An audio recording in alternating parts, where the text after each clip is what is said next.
charge.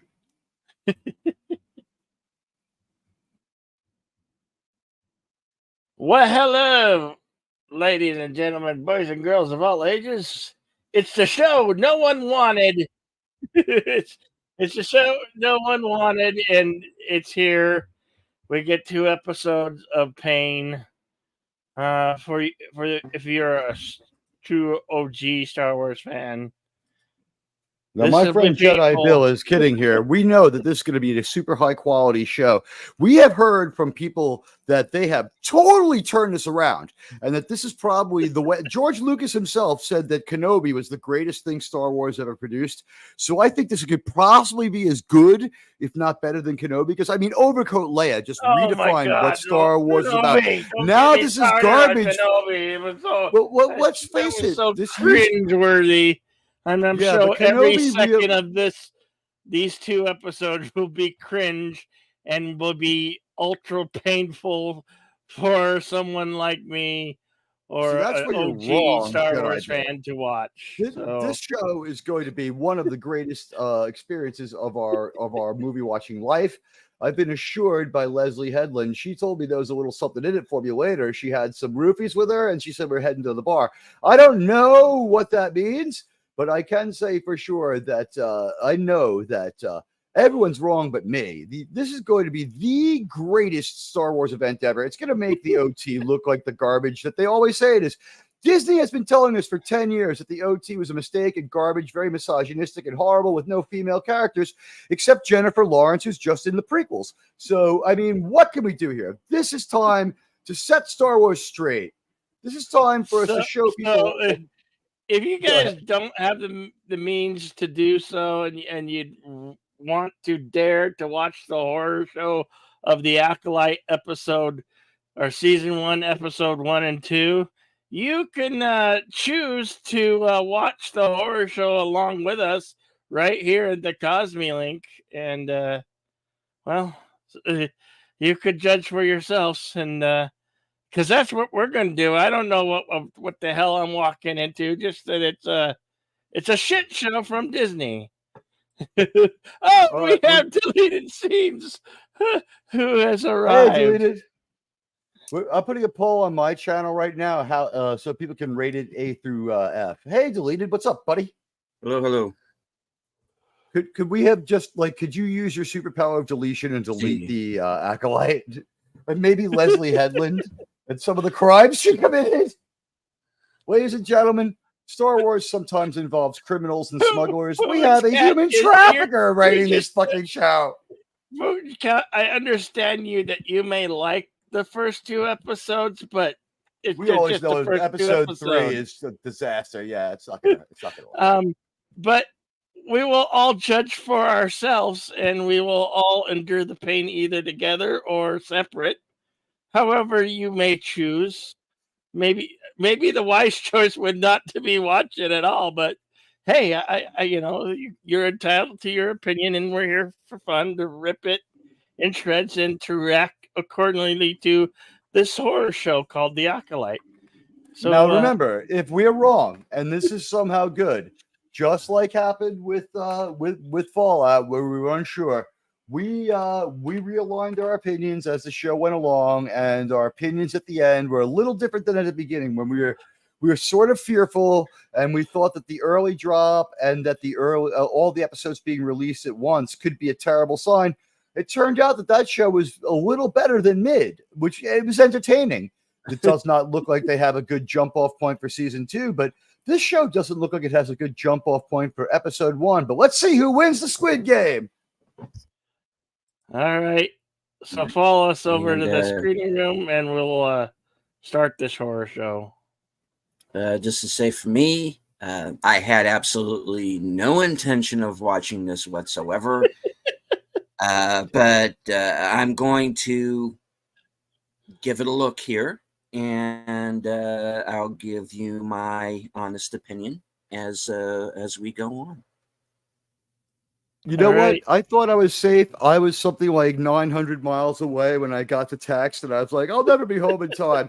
goddamn tailwinds. Now I'm gonna have to watch the Acolyte. All right, so here is the Acolyte episode, season 1, episode 1, called Found. Here we go. The start of the horror show. Oh, I predict we see Trinity. with no anticipation whatsoever. I'm just here for Carrie Ann Moss. You know what, man? Like she hangs out with my grandma. They get the senior citizen discount together at Costco. And Carrie Ann Moss, born 1896, still looking good. She had about 3 times older than Keanu Reeves. Looks 3 times older than Keanu Reeves. Always beautiful, but well named. Am I the only one who noticed that she always had like a lot of thick peach fuzz on her face? Do you think she had that removed? Some planet called Udea. I got no easy. Are they poking fun at some religion? I wonder. Or are they I don't know, elevating I'm a religion speculating above here, folks. others, Bill? How come I have no video? Did you not put it through all the way? I did. It should. Oh, here we go. Yeah, it took me a moment for Acolyte to happen. It's a little wonky. I think. Oh, geez, that looks like the Imperial spy from episode 1. We all know this is the only time we're going to see Carrie Ann Moss, so enjoy it. She's been nerfed down. We cannot see her figure. We will not see anything or any of her fun bits. And she has boob armor, so that must be great. Or is this the black dreadlocks person? It's still too dark to tell. We have some new unexplained aliens that suck. Oh yeah, this is the dreadlocked they, them, or whatever. And here's Carrie Ann Moss.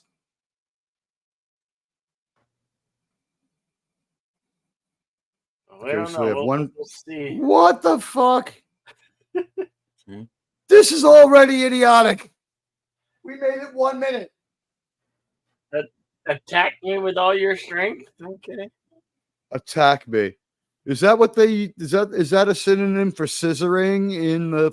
Okay, Bill, can we get some subtitles, please? Yeah. Yeah, there are very few lyrics and they're stupid, but you are right. Ladies and gentlemen, we apologize for telling you what's going on, but we have no choice. Okay, a fight has begun, and of course, you're at a very big disadvantage if you're a man. Yeah, there you go. Just click English and it'll turn on. You're good. English. Just hit X now. They'll be on. You don't want the description. Go to subtitles and push English, Bill. Yeah, all you got to do now is hit the X. You're there. You're there. English closed captioned on the other side. Subtitles. See on between Deutsche and Espanol. Other column. Other column. There you go. There you go. English CC. English CC. It's the 5th one down. There. One more. You don't want German. English closed captions. Okay, yes. Never mind.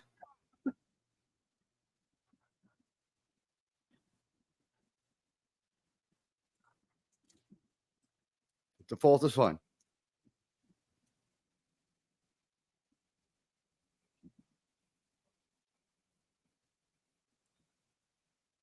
Good, you're good. You're good.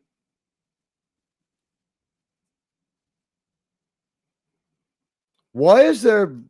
Hit the X. Just get rid of this. Yes. I don't know. Just hit the X and lose it. Just lose the screen. Go back. First, he has to go back with the arrow. Arrow back by subtitle styling. Now hit the X.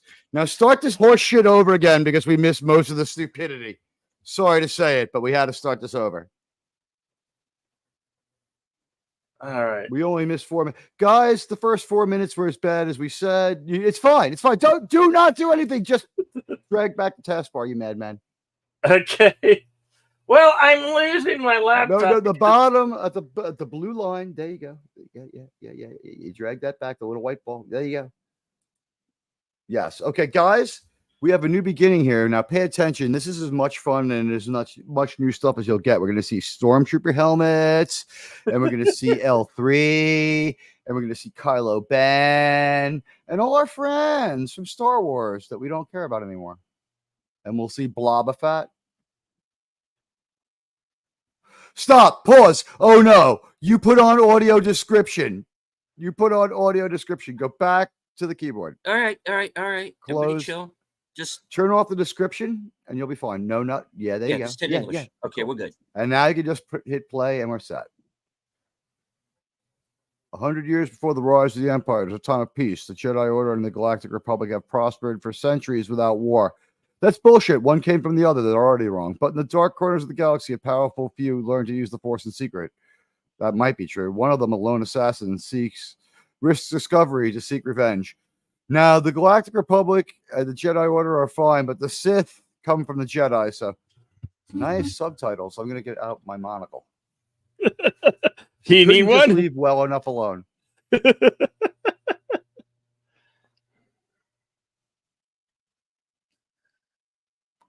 Guys, in the upper right corner of the Cosme, there's a little like arrow. If you hit that, you go full screen on Cosme, you'll see the.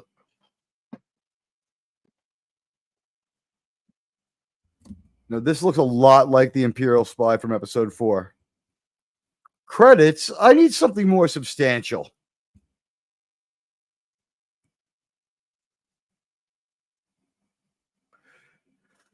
This is more stoic garbage.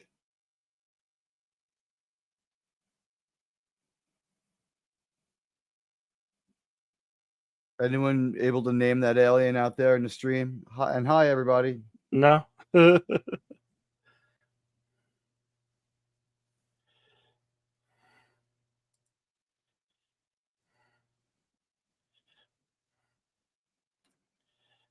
We have unfinished business. Is this the woman who wants to fight her with the potato peeler?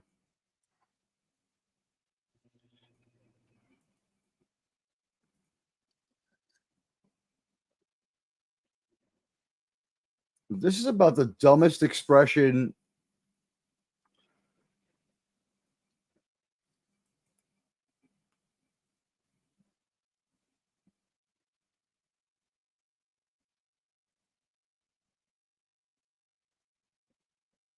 That was a pretty dumb fight pose, you know. Anybody in my X below the next tweet down is the Cosme. Jump on in there.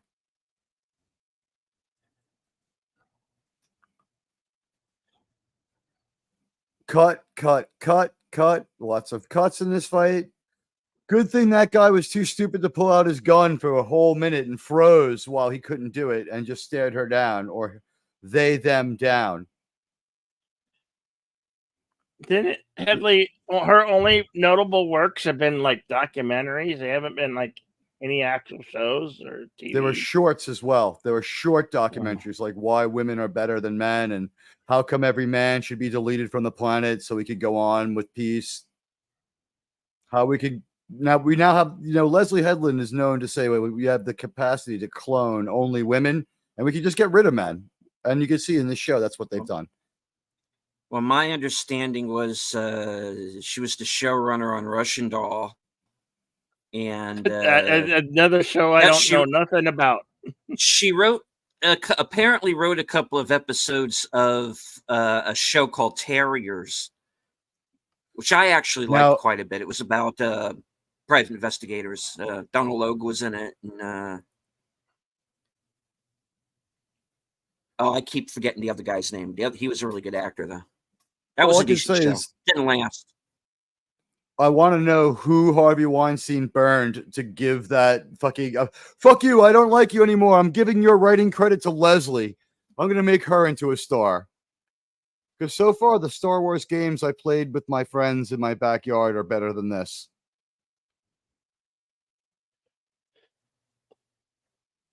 Is she going to half kill her and force heal her? Is that what we're going to do here?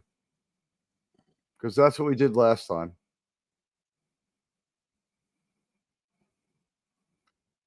Bitch, you have a lightsaber. Take it out.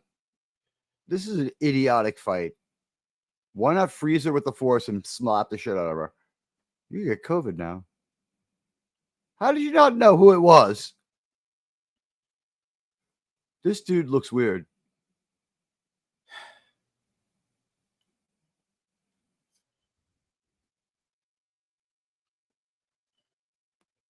What a stupid question.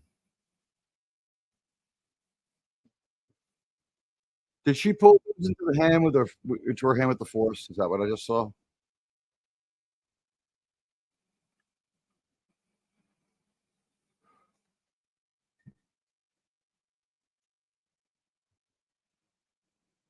Yeah, no shit. You've got a 5-foot long blade. She's got a 6-inch one. I'm with the person with the 5-foot blade. Anybody else?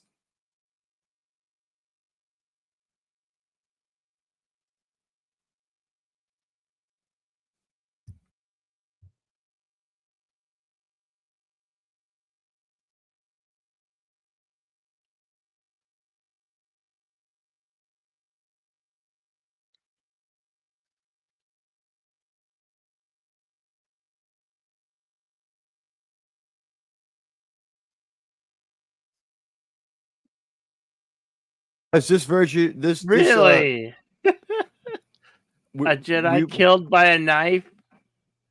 She's only in one must be a episode. They had horrible to kill her.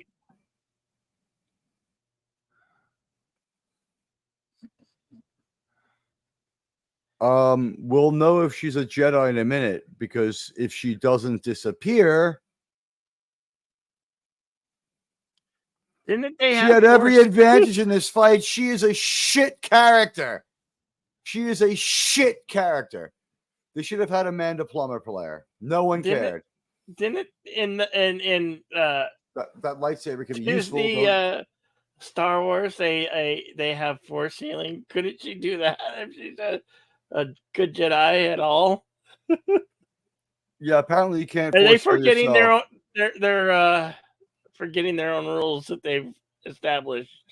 Well, the force healing is a sequel trilogy thing, is it not?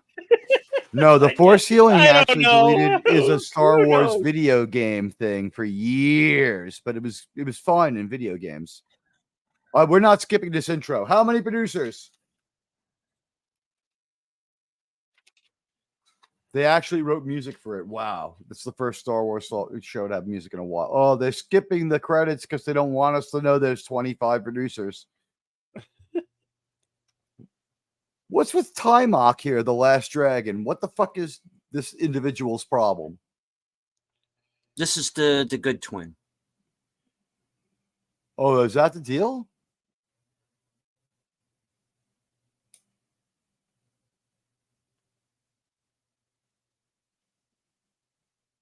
I'm glad she didn't do any crunches and left herself with like a 3-month pregnant bump on her fucking gut to go out and do this. Do you think when they signed her, they're like, you're a little too pretty. Could you start eating like grits all day and ribs? Like we have like some MSG. Just grab a handful on the way out and just suck it down. The Gronk droid looks like shit. We have not seen one white human being yet, or one white man yet. Hey, Shifty Gizm, good to see you, pal.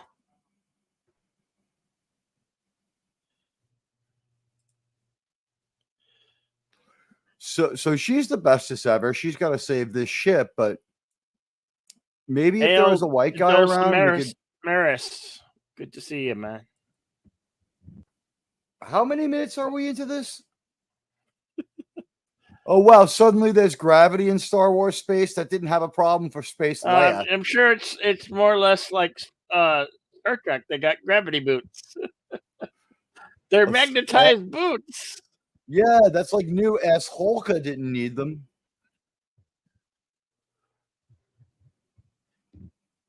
Here you have the Trade we Federation. Have to have female fucking Neimoidians now.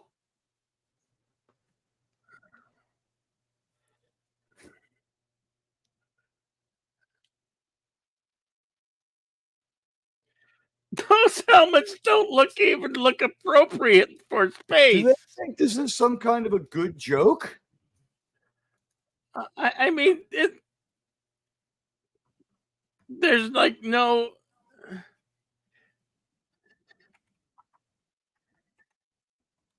It's like, how's that helmet going to protect you from the vacuum of space? Fire in space. Okay, you need oxygen. There's no oxygen in space. Hello?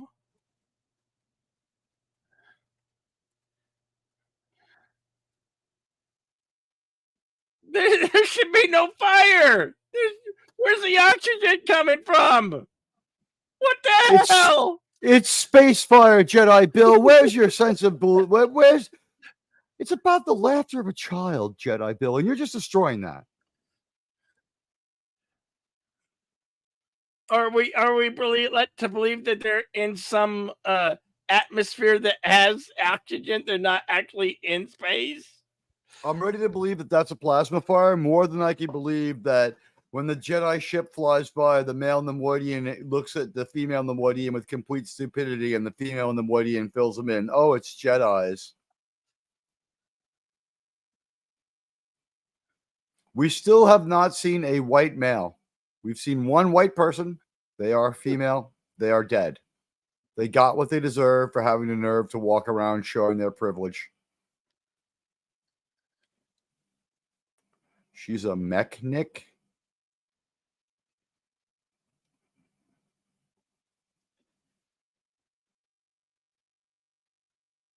What's that thing you're doing with your hand, Space Wizard?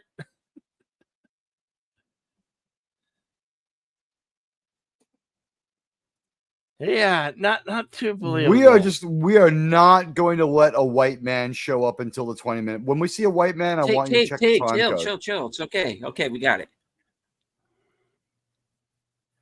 How far into this are we? Probably about 10 minutes.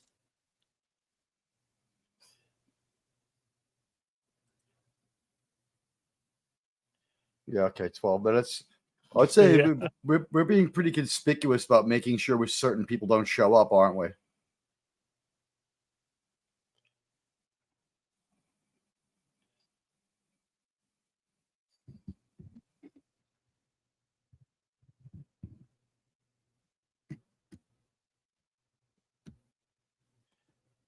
Whatever happened to starting with some action?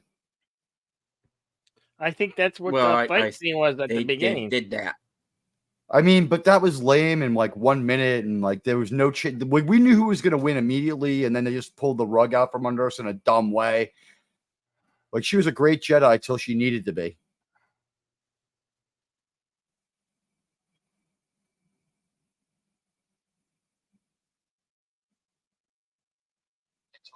Another ex-Jedi. That's very original.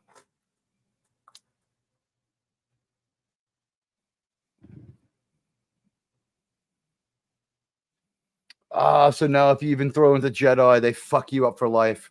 Oh, they have parameters of our world and our, yeah.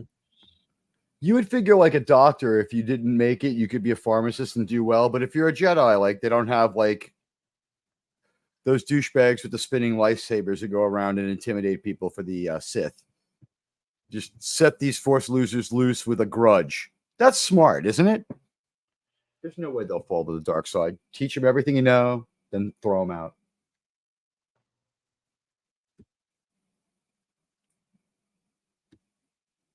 No one has made an expression in this yet. Yeah, they're all happy.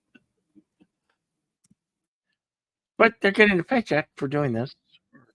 Got it. I would just like to point out that Adara is the exact same name as like two different New Trek characters, Adara and Indira.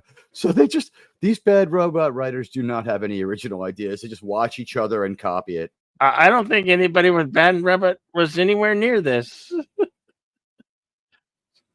They're all kind of scions of JJ. So whoever she hired to like do the writing.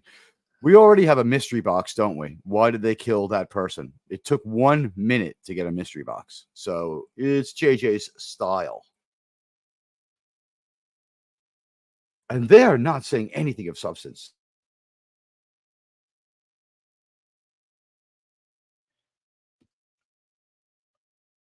You ruined their bar. Yeah.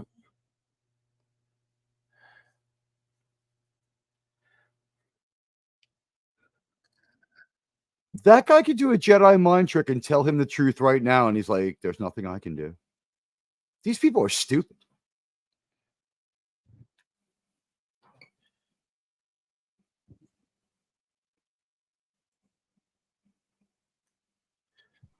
Hey, everybody, no matter which one of us you're listening to, we'd appreciate it if you tweeted out that we're live and people have a chance to watch the Acolyte. Hail, radioactive. Radioactive. Hey.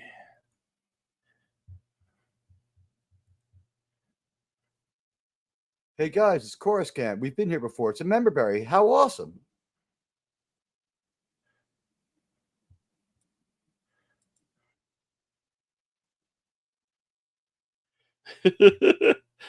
It's Squid Guy. Drappy Entertainment. I rate this boring in the fall asleep category because I fell asleep. Quick question. What time code are we at now of this 40 minutes? 16:05.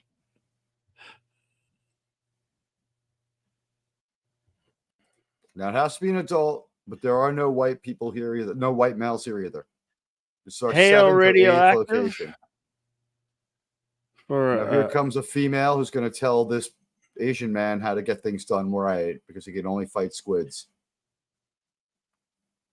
Hail, Mesotonic Madman. Hey, Miss Katonic. Good to see you, buddy. And the Ginger... Ginger Menace. Oh, my Ginger gosh. Menace, yeah. Hey, babe. And look at that. Radioactive with a wonderful $5 super chat. Thank you, my friend. All appreciate it. Now that fake Star Trek is over, we have fake Star Wars to watch. Unfortunately, they have so fucked up Star Wars, and now they have George on board. This is probably the real Star Wars at this point. Anybody? Thoughts? This is now kind of legitimate. Anyone want to? Aesthetically, out the window of the Jedi Temple looks right.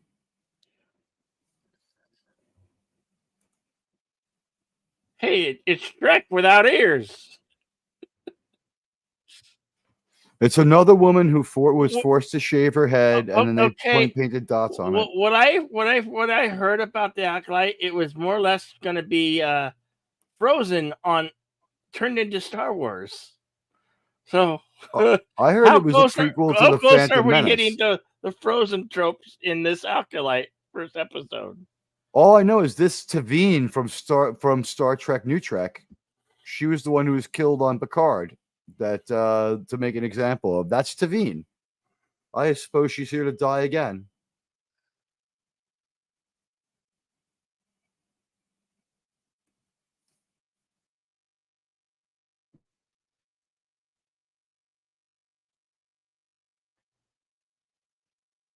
Now this chick is Serpentor's granddaughter or something. What's with her skin? All right, we have someone coming into picture. I'm going to guess it's female.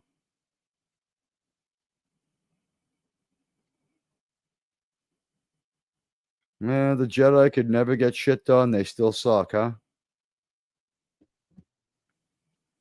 Well, this is supposed to be taking many years before the prequel trilogy, according to what they said.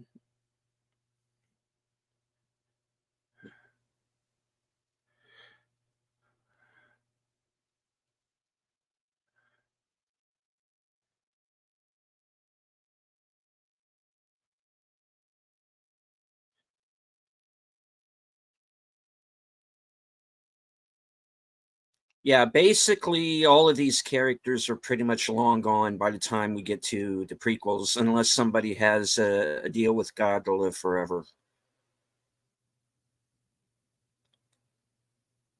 Which, from the looks of this guy, he doesn't.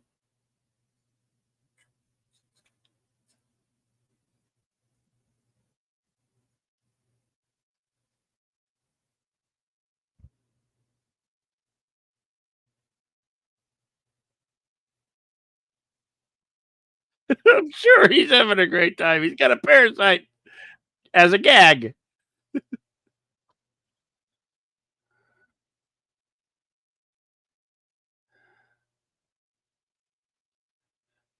Oh, generous. You know nothing of the person, but you want to plan to have them in your escape. Okay.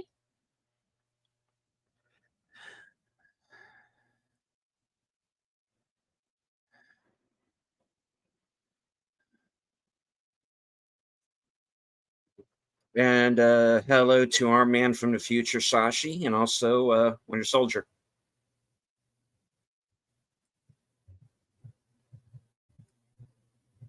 Yes, welcome.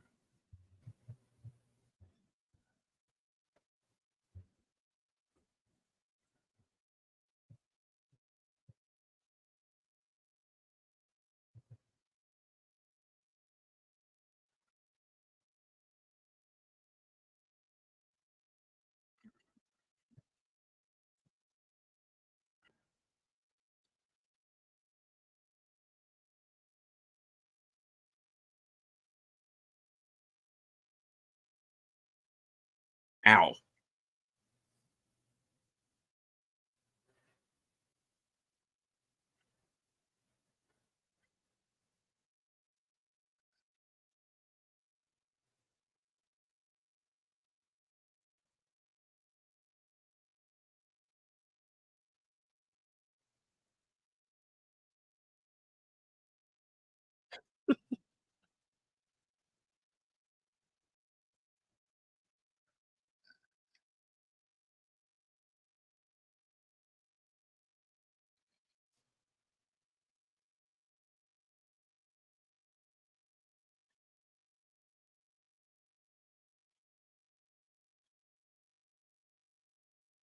Is that like one of those little droids from Jedi Survivor?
That was a mistake.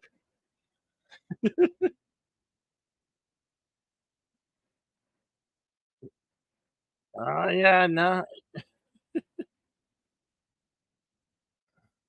Any more pods? I don't think so. I think, and she looks like she's this planet or moon is Was the gentleman who just went crazy and escaped? Was he in fact a Caucasoid? I don't know. He was something that at He was real quick, and he might have been an alien. All right, so we still haven't seen one, and we still haven't seen who's the producers of this. They are keeping stuff under wraps. We'll get the credits at the end, and they'll try to get us to skip them. All I ask is we count the producers.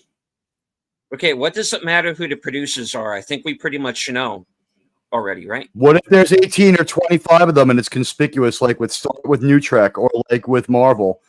Marvel has not done anything without 15 producers, and some of them are the same as New Trek. And if we got someone who's in all three, with most, if you want to skip the credits, go ahead. They're like, no, I don't care about skipping the credits or not. I'm just saying, with most, I'm not making excuses for this thing either. I'm just saying, with most big budget TV or films these days, there are 15 to 20 to 30 fucking producers. It's just how it is. Could you name another one aside from these two? Because I'm baffled. I mean, I believe you, but we're talking executive producers with the ability to change the story, not the money man producers. So not the money people, executive producers, writing producers.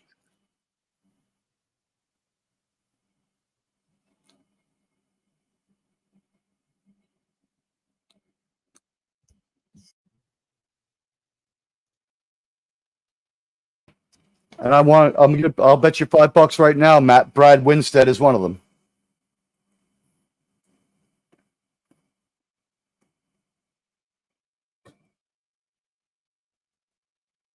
Well, there's 10 votes already, and this is like 10. One person voted A, one person voted B, two persons voted C, and 6 went with DF.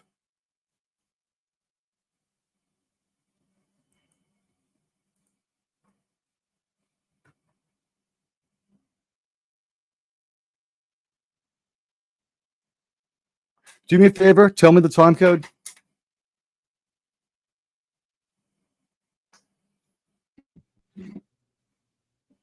Okay, so about 24 minutes into episode 1, we revealed the villain. It was the first white male we saw. Noted.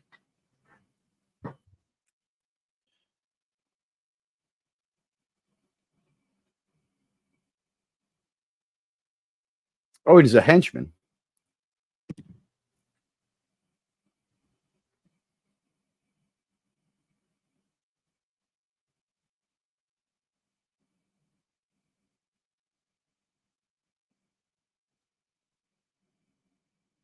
Small team. We've pilfered the budget.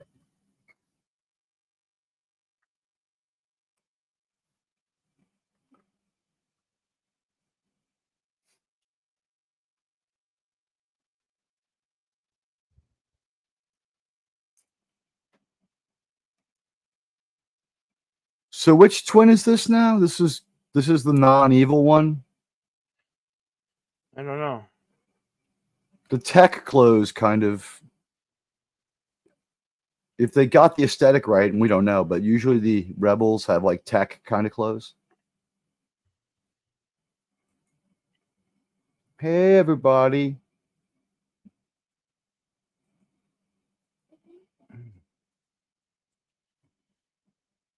I can't highlight chats, guys, so I'm sorry.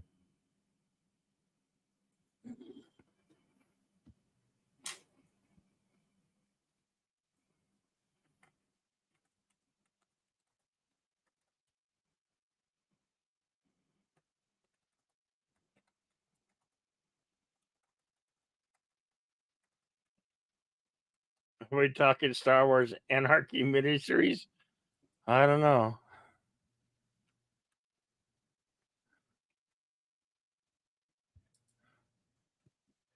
The Green Jedi is KK. I don't know about that. Putin's cat, you said this was good. Explain yourself, please, my friend.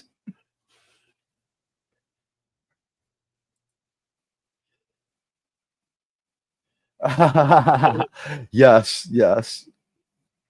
I am Karak.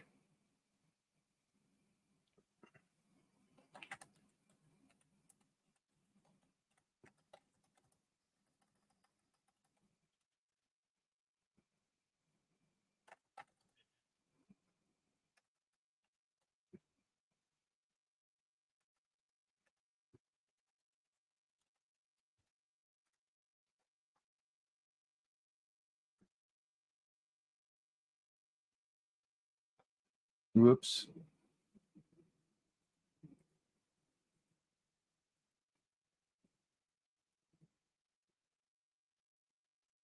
Your warrior monks, damn it. There will be none of that.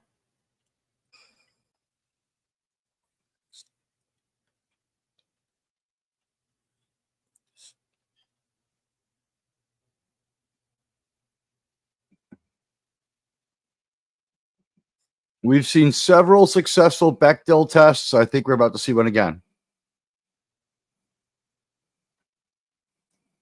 It is. It's confirmed. It's frozen in Star Wars. Wow. And we Bechdel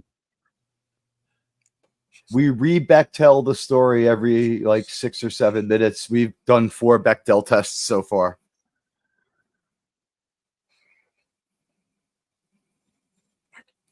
I don't see the money on the screen. Does anyone see money on the screen? What? Does anybody see all the money they spent on this on screen? I just don't. We can get into that after we get to these two horrifying episodes. I say a 5-minute halftime chat and then episode 2 because it's shorter anyway. Yeah. Oh, we're going back in time. Yeah, it's time. Oh, we're going to play games with time with these people who can't keep track of their own characters. This isn't going well. This is the 4th Bechdel test, 6th Bechdel test.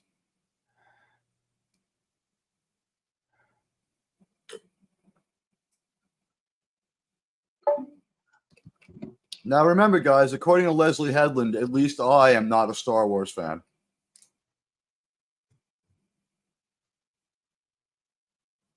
Oh, that's their Didn't point. she kill that thing before? The audience, their target audience, is not the OGs. Like This some might of us, actually. maybe. You think It's that for an audience that they don't even know that they don't have yet. they're trying to develop a non-existent audience? May I ask you a question, Jedi Bill? Do you see yourself in this story or care what happens to any of these people? I'm no. still not too sure who they are. Still not too sure who they are. I'm still trying to wrap my head what the hell I'm watching. This guy pisses me off the most. This guy pisses me off the most with his like beyond modern haircut. Like, I understand that we need representation and that we need to see different people is supposedly accepted, but this guy is like, he's not simply a man of color. He is Afro-American centric in a way that throws you out. He is just absolutely. I mean, I saw this guy playing guitar on fucking 5th Avenue and 55th.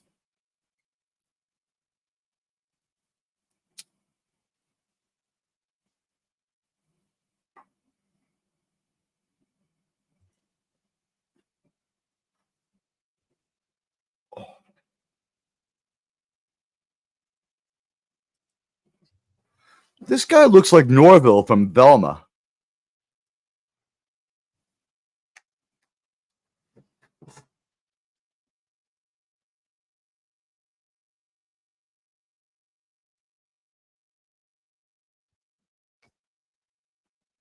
We got 13 live viewers over on X. Thank you for joining us tonight for the horror show called The Acolyte.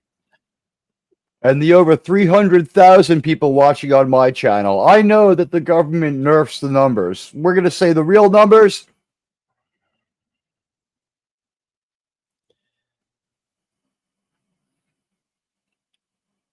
Looks like we have 21 right now. Cool. Overall platforms, I see 63 in this guy in StreamYard. Yeah, I got 21 on X, 8 watching on YouTube. Guys, could you do us a favor? We'd like to make this as big a watch party as we could. Do me a favor. Tweet this out.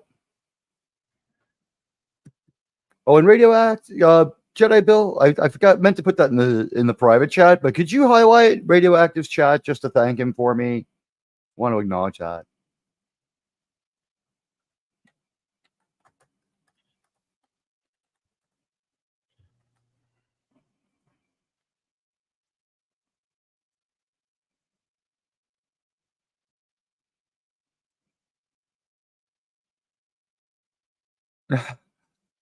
Mark Harkness has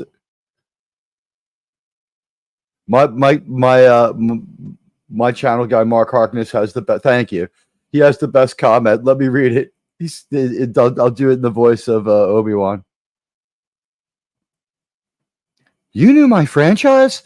I was once a fandom knight as your father before the dark times, before Disney.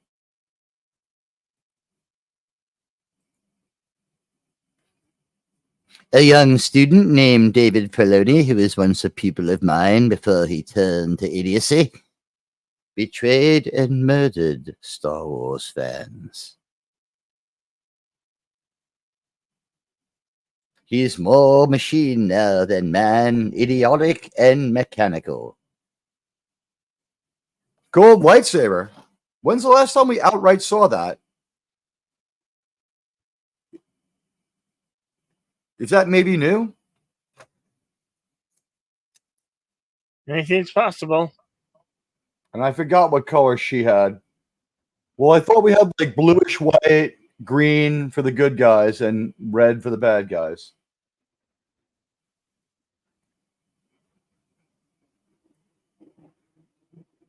Well, this is Disney Star Wars at its finest. Anything and anything is possible.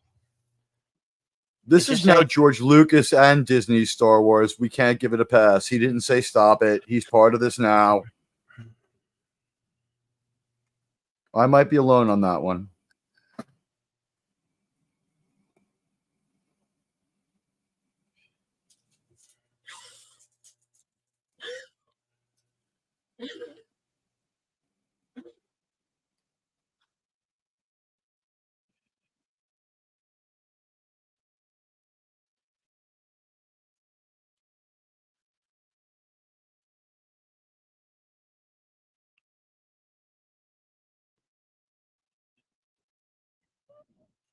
One thing that Disney Star Wars doesn't get right is that there was always diversity in Star Wars. You didn't need to actively seek it out and put it there on screen. It was already there. And I think Mark Harkness has it right. Hell, car wreck viewers. What? Are we back on Luke Skywalker's Megan's Law Island?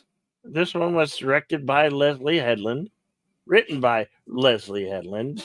All right, how many producers? Here we go. Created by Leslie Headland. Based. Okay. Yeah. So George is back. Okay, 1.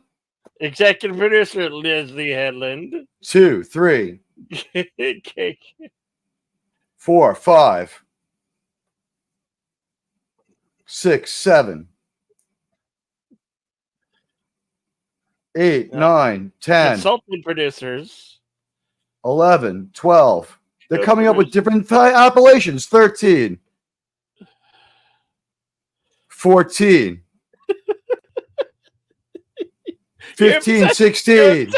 Your obsession with producers is appalling. 16 fucking executive producers, and we got that. So 4 more than as many as She-Hulk, and 15 less than fucking Star Trek 6. Radioactive says an acolyte kills Dream. So, oh god, look at the name of the director of photography. Did you see that? No, because me. Their name is Teague. To revert back to the director of photography's name is Teague. It's a fucking direct slander on me. It's an Alan J. Smithy. No one would take credit for that photography. It was garbage. Yeah. All right. Well, geez. All right. Well, I have my answer. Let's see what the next episode has. And I do think that that's a sign of something wrong.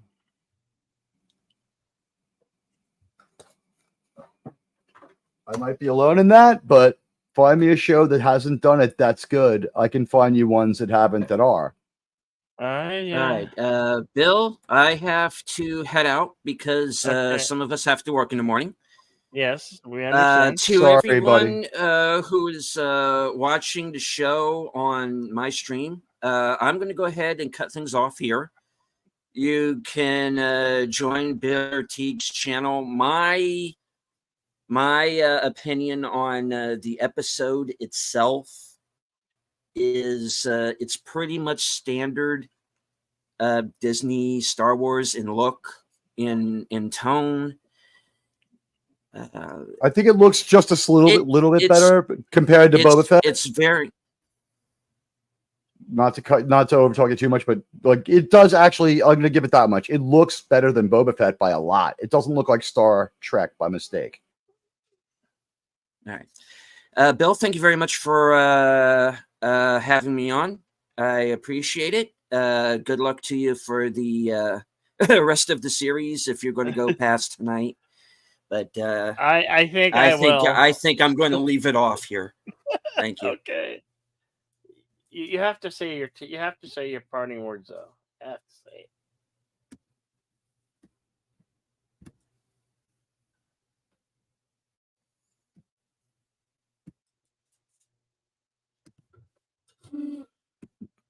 Delete. Oh, he's gone. Teague? Yes, I am here. Okay. I'm still with you. Sorry. I was going to say, I'm still shocked by the. I think it's conspicuous that it's 16 executive producers have their hands stirring the pot. These were not people. Remember, the producers of this was produced by Disney. Disney put up the money. All those credits, and that, like, Skip This couldn't have been larger or more prominent. They did not want you to watch that. They did not want you to see how fucking much of it. Did you see 16 producers getting stealing money, or did you see a fucking really $163 million fucking I don't know, because show? I have no idea what they spent on this first episode. I have no idea. They keep reusing those. Well, we went to a lot of locations. We did jump to a lot of locations. If anything, we jumped around a lot. This show, the first episode felt so convoluted, and it was all over the freaking place. Am I wrong to say that we were? Let me ask you this: was it a fixation, or was it stupid to say we should count the producers and we should see how long it takes for any white person to show up and what they're like? Because what we found out was a lot of producers, right? A lot of producers. And one white guy, 26 minutes into 32 minutes. And he was what? Not even a real villain, a henchman villain. Yeah, I don't know. Keep talking. I'm going to take a quick break. And yes, we're going to play episode 2 if you guys want to. It's briefer. We'll be through it in no time. Yeah. I'm going to take a quick break. I'll be right back. I'll be right back. So, guys, it's your buddy Admiral Teague taking over for a moment to give us an idea. I'm going to go with something random. Law and Order season. Let's not go late. Let's go season 4. Producers. Let's see what a successful show that's not too long ago.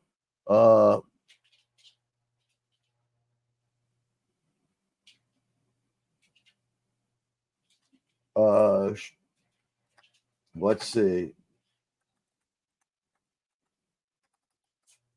I'm going to try. I'm going to bet 3, maybe 3 or less. It could be just 1. Let's see.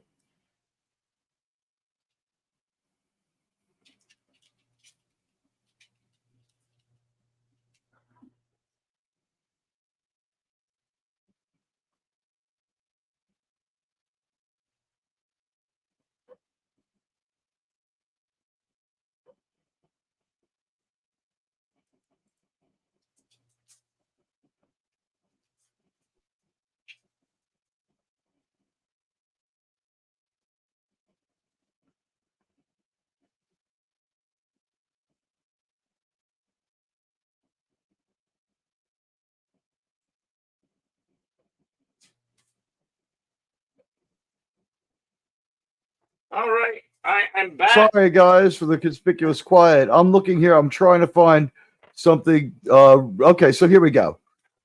Executive producers.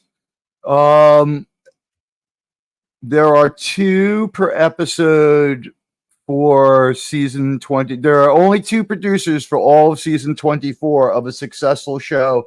That show is called Law and Order Special Victims Unit. There are 2 producers for 22 episodes of Law and Order Special Victims Unit last year. There were 2 producers. That show, every episode had a mystery box, right? It's a fucking crime procedural. So every show had a mystery box. So we had 2 producers, and we had like 2 lead detectives, 1 white, 1 black, 1 male, 1 female. And then the rest of the squad was kind of boy, girl, and then just like throw a bunch of coins in the air and see where they fall down as far as race. But it looked like the real NYPD because I live in New York. I can attest to that. And there was whatever. The real NYPD reflects America. Like 40 to 50% of Americans are just outright white. Maybe more, maybe a lot more. But the point is, this show, like, it is living in the same world as shows that are crime procedurals on this year. Am I correct? right? Like the meta is different, but the world they live in, their profitability, and their goals, these are the same. And by the way, I had a chance to watch commercial tier Disney today. Like last night, my friend put on Indiana Jones and the Dial of Destiny, so me and my nephew could watch it. It was terrible, but it had commercials. So Yeah. I don't know. What do you think it says that Law and Order SVU produces 120% more episodes that are 14 minutes longer a piece, that win Emmys and get people nominated on a regular basis, are praised by TV critics and audiences alike, that have lasted 25 years, while formulaic, no one is scoffing or walking away. They change up the formula a few times a year by having them lose, by having them overstep their bonds. And I'm talking Law and Order shows, NCIS shows, CSI shows. We have a murder mystery here. So these people they have chosen to put themselves in the same category as other murder mysteries as far as what we need. I don't see a murder that I care about getting solved, first of all. Do you? Do you really give a shit? Well, I was going to say, out of a possible 1 out of 10, I give this 1/2. That's where I rate this first episode of the Acolyte. I give the aesthetics behind them like a 4 or a 5. Honestly, it looks so much better than what we saw. Now, we didn't see a lot. Coruscant could have been better. That's why I'm saying a 4 or a 5, because like Coruscant should have a lot more traffic. We've been there in this period. It's supposed to be a direct prequel. We should see like somebody playing Qui-Gon or de-aged Qui-Gon here. And who knows what accent that he'll have. If they de-age him, he may just... could you imagine if they sat down Liam Neeson and like, your Irish accent doesn't work for Qui-Gon. We want you to just speak into this computer, and it's going to change it back to the way you were when you were Qui-Gon. And it's like, very well then, I'll do that for you. Because he has that lyrical, like, Northern Irish accent. Star Wars is inadvertently erasing everything that came before. They're writing their own Star Wars epitaph, right? They're kind of writing their own epitaph. The House of Mouse is Star Wars by name. It ain't Star Wars. Remember, ladies and gentlemen, boys and girls of all age, this is not for us. If you're over the age of 30, it's not made for you. It's made for I don't know who, and I don't. It's turn off your brain. I was really glad Deleted was here, because our reviewing styles are so different, but you know where both of us are coming from. And we both got to the same place about how we felt about it. Like, we were having like differences about it, but like at the end of the day, when it got past the 20th minute of not seeing one white male, that says something to me, doesn't it? I mean, let's be honest. Let's just be honest. That said something to me. And when we see him, he's a simp loser villain. He's an absolute loser of a villain. He can't get anything done, and his boss is. Do his boss people delete him? Right? Yes, radioactive. The Acolyte is supposed to be taken a century before episode the prequels. Yes, I believe something. Is a century along the lines of that. Yeah. So we're gonna see Yoda. Yeah. Oh God. I don't know. Well, when Yoda died in Empire Strikes Back, he was 900 years old. 980 or something like that. But here's the thing, he'll definitely be alive. But the thing that scares me is that because Yoda appeared different and was the only movie without a puppet, Phantom Menace, it had no puppet Yoda. Will they use that as an excuse to just grab George? Like, because George is back. It's like, George, could you just send us the file that you used to make Phantom Menace Yoda? And they just like put that up there, and they're like, we don't know why people are complaining. This proves the fans are toxic. We gave them the exact same Yoda they loved in Phantom Menace. And it's like, no, we hated that Yoda. That's why there's a puppet again afterwards. And George Lucas is like, I'm sorry about the CGI Yoda. Any of you are on Admiral Teague's, please drop by my channel and at least give me a thumbs up. That way, please share a thumbs up with my pal Jedi Bill. He's such a great guy. He's bringing us this Disney, and he makes his good pal Deleted Scenes hang out with like the most annoying person in the world, Admiral Teague. I have a funny feeling like the part of it was like the Deleted was just like banging his head against the keyboard there. It was like, Teague with the producers, but I get why he says what he says that, but like a lot of these shows he watches, some of them are interrelated. Like if anything, Robert Orsi's associated with these. How many producers did Fallout have? Here's a good question. Let me look at episode 8 of Fallout. No, we got the still got episode 2 of the. I'm ready to go with it. Put it on, but let's check. We can do both at once. This show wasn't exactly breakneck paced, was it? Well, because it's really just another phase of the Nexus steps is crap of the Jedi cancels, says Mark Harkness. Mark Harkness. He's my channel's archivist. He's got the best information. If he doesn't know it outright, I think he knows it outright. Like split second Googles it and verifies it and then reveals it because nothing I've checked has ever been wrong, and it's like instantaneous. Fallout did have a lot of weight. He either has an amazing intellect, lightning fast fingers, or some combination of both. I love his contributions.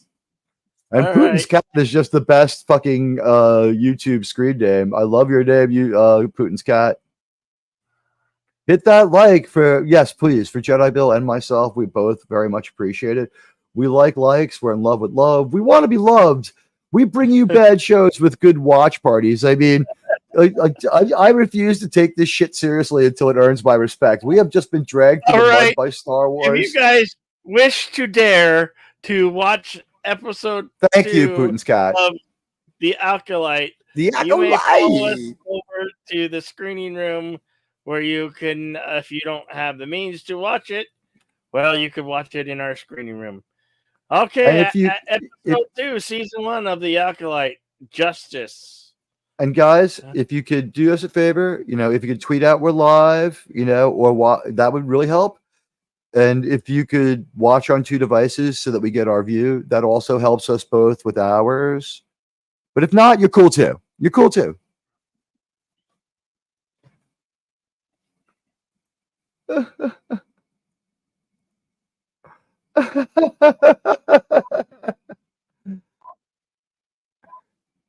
It was only moments ago, but it's just so ridiculous. We're having a recap in case any of those didn't want to watch it. You get a recap here because that has to take up like 2 minutes. Yeah, Radioactive is right because it Yoda should have a fairly full head of hair because he had wispy dark hair in Phantom Menace, if I remember right. And we are on Luke's Megan Little Island again.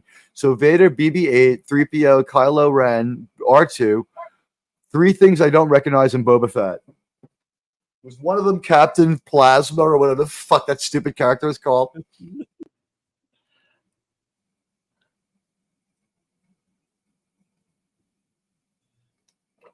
I wish Jimmy Boom Boom Walker was here as a Jedi, like him and Jar Jar, him and like Ahmad Best together. Olega, local Jedi temple.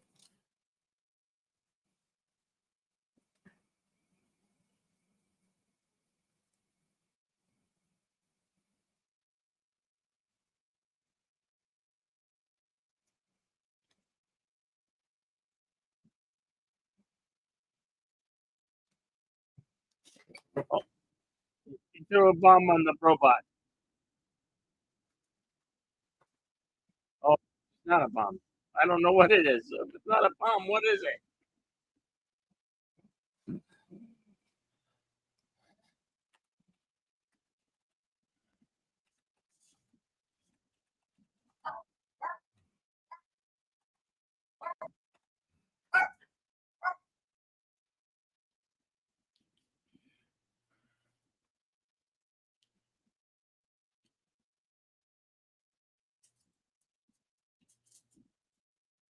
This one only has a runtime of 39 minutes, I believe.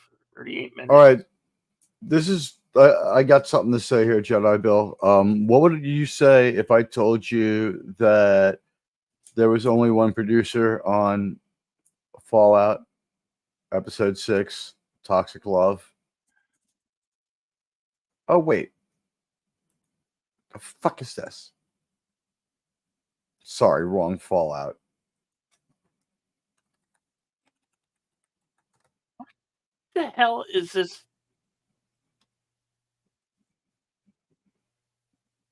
weird pose that she goes into every time she wants to fight. You want to fight? Fight me. You can't throw a punch. He's using Fights the like a force. girl. Like, we're supposed to admire this mighty Jedi who fights like a girl. Oh, he's not going to use the Force to fight. Was he just sitting? Is that out of? He's Oh, he's meditating. levitating. He's levitating. He's levitating too. Yeah. That's so stupid. I mean, the long cape shows how cheaply it was done. Oh, we got pantomime going on. Take off your COVID mask. It's ridiculous.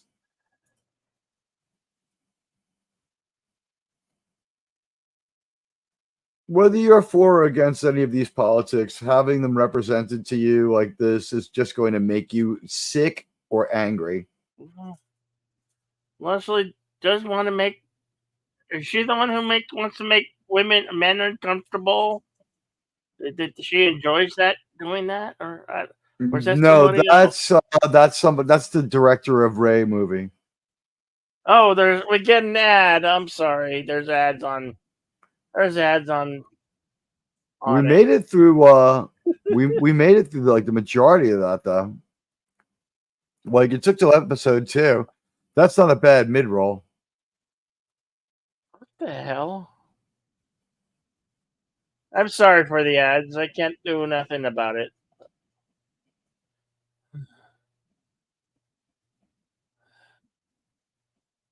Wow, how many other 3 ads?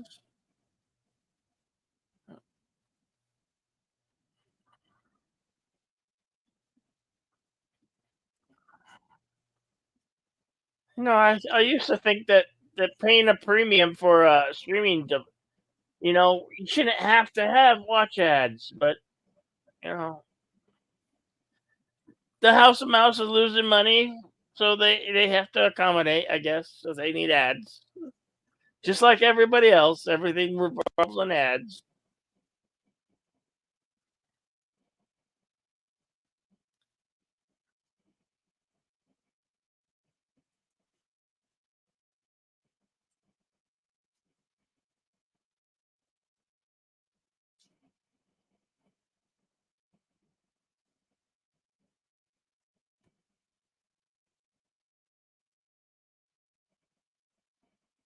Weston sounds like Weinstein, right, Leslie? All right, so listen, Radioactive had a point. He's right, but like Fallout episode 6, which is the one I picked at random, it took me a minute to track this down. It had 10 producers. It had 10 producers.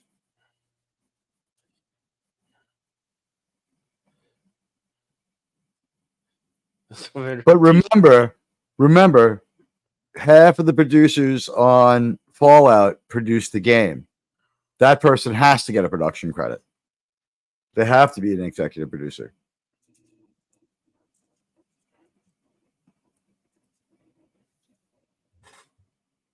You're not better company than a droid. I don't know why she's so sure of herself about that. It's pretty high praise. Because she's the bestest ever, don't you know? Hey, Arabic Sonder, hello and welcome to our viewing party. These thank you for spelling it correctly the second time. I appreciate that. I appreciate the effort and the correction. That was very, very nice of you, Arabic. But I don't get angry at anyone who spells it wrong.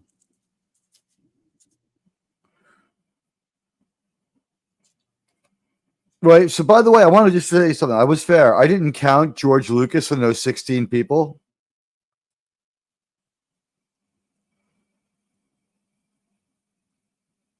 So, if we want to go 17, we hypothetically could.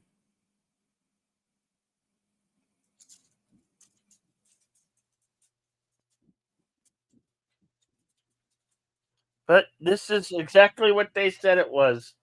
It's Frozen turned into a Star Wars series. Because that's what Leslie had Headland's vision of a Star Wars story or show should be. I think my niece was like missed Frozen, and that's not a movie I would have taken my nephew to. So what about Frozen is the same? Give us some examples. Well, there was two sisters. One I can't explain Frozen to you. It's like The Matrix. I'm just not the right person to. I mean,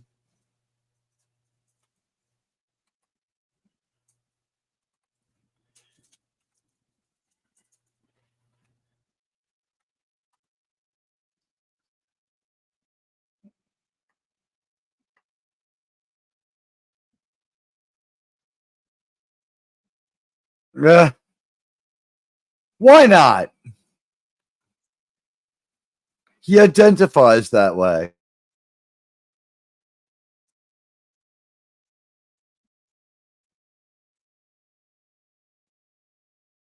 that is our screening room. If anybody wants to watch this horror show, you may do so at your leisure, or just listen to our commentary. I'll leave the choice up to you.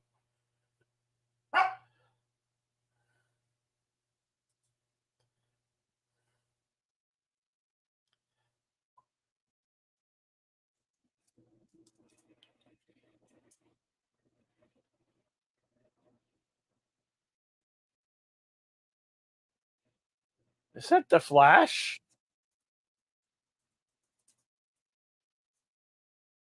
That dude looks like the what's his name from the Flash?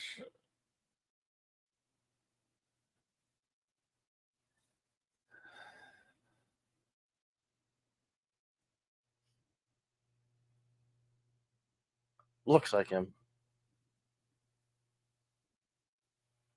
Yeah, he does, but he has that weird Edward Scissorhands non-haircut. Are we back to the evil chick now? Ezra Miller, I think the actor's name is. He gets a Yeah, lot Ezra of trouble Miller. for being a douchebag. Yeah, his name's Ezra Miller. He has a certain set of pronouns. They change. I don't think anyone can really say like you can do anything wrong with that because he always seems to be like dating women. He's lives with Ezra Miller lives with a woman. I believe he's dropped the they them. I do not know. Yeah, his pronouns are wrangle, as they say, women. Good one, Putin's cat. The guy is more Mexican Asian instead of Jewish. I believe he's South Korean. And I think he may be speaking phonetically because why would he speak English just out of the blue? Do most South Koreans speak English? I don't know. A lot of countries do. Radioactive says, if you want real Star Wars explained universe, just get Jedi Knights: The Old Republic 1 and 2. Those were good games, by the way. Arvik Sonder. Way to Come go. on. I want my super chat back. You were supposed to be a Jedi? Who are you talking about? Me, Eric? I walked with the light side and the dark side, and most would say I'm a Sith, but You were supposed to bring order I to will karaoke. neither confirm or deny. You were supposed to bring order to watch parties, not leave them in ruin. So listen, if Fallout has 10 producers, right? How many of them are from Bethesda Games? Right? So 5 or 6, like 4 or 5 of those names had to go in there. They pulled off Fallout with 4 people. Acolytes come. Whatever, Acolytes come. God bless Eric Sonder. The show's not very good, but we have a lot of fun at the watch parties. I called it the horror show of the Acolyte. I meant to rip it to shreds, and I'm only hate watching it because I had nothing better to do tonight. I was not going to watch this at all, but Jedi Bill caught me on the ground in Washington D.C. with a text message for the 5 minutes my phone worked. And I said, "I'll fucking do that." I apologize for deleted scenes, I really do, but I'm trying to find a show. Could someone give me an example of a show I could look at and see how many producers it has that it operates in sci-fi today? That's not Disney, MCU, because there's a bad robot kind of Ponzi scheme spreading through Hollywood. That's where all this money is going. That's why I count them. So the Acolyte is going to poison the inconceivable Jedi. I'm hate watching it. I'm not watching because I like this shit. I found another show. I want to rip cracks this shit. If anybody out there knows of this show, I've been researching it because I've heard it's kind of okay, but I have not started watching it. I've just been reading up on it. There's a show called Silo. Okay, Jedi Bill? It's considered well written. It's on Apple TV, right? I'm thinking about going. Is a modern day is a show that's on now in streaming, same environment, same constrictions, made by Apple. Not as it has 3 producers. Oh my god! Another goddamn ad! Holy shit! Silo has 3 producers. 30-minute show. Jedi Bill. The Silo TV show has only 3 producers. And it was created by Graham Yost.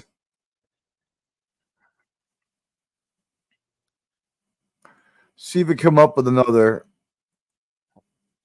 movie. Well, I only have Disney Plus because I pay for the Hulu, and I like watching shows on Hulu. I like Hulu. I have standalone Hulu. Okay, Masters of the Air, that was a historical drama. You would think they would need a lot more. Guess how many producers Masters of the Air had, Jedi Bill? 3. Yeah, how'd you know? I don't know. It was a wild guess. One was Tom Hanks, one was Steven Spielberg, and one was like the historical consultant, or the guy who wrote the book. So yeah, no, I think counting the executive producers, I respectfully differ with my friend Deleted Scenes. I think each one of these black dots is an ad. You have 1, 2, 3, 4 ad breaks in a 38-minute show. My God. That's why I turn on the ad roll for my AdSense after my live stream. I don't make people go through it live. I figure everyone else's ad blocker gets it.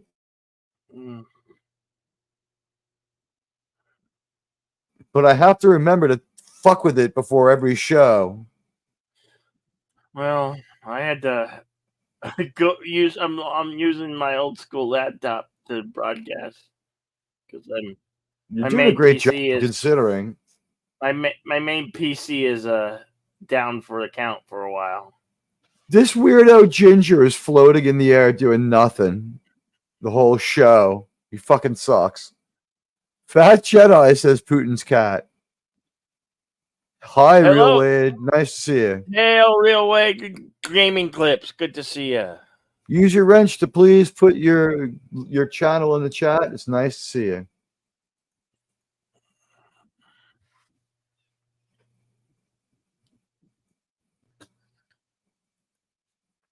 Their droids kind of sound a little better than what we've heard in the past, but I mean, look at the stuff we're grasping to try to say. Miles O'Brien, the definition of the Great Jedi. He's the master of duct tape, which is a dark side and the light side and binds the universe together. Yes, Mark Harkness. The Acolyte is poisoning the invisible Jedi, says Daniel.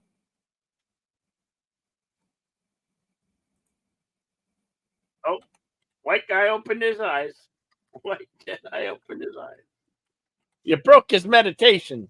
How dare you?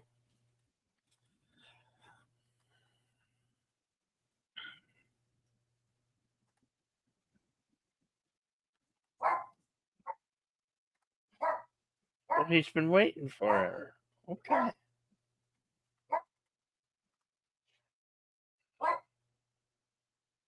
Oh, here we go, having a flashback. Damn.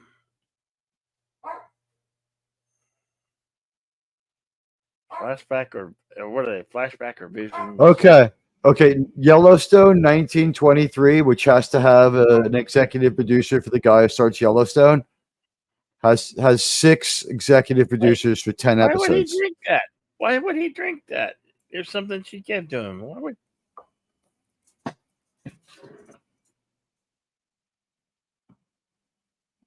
He inadvertently killed himself. What? What the hell?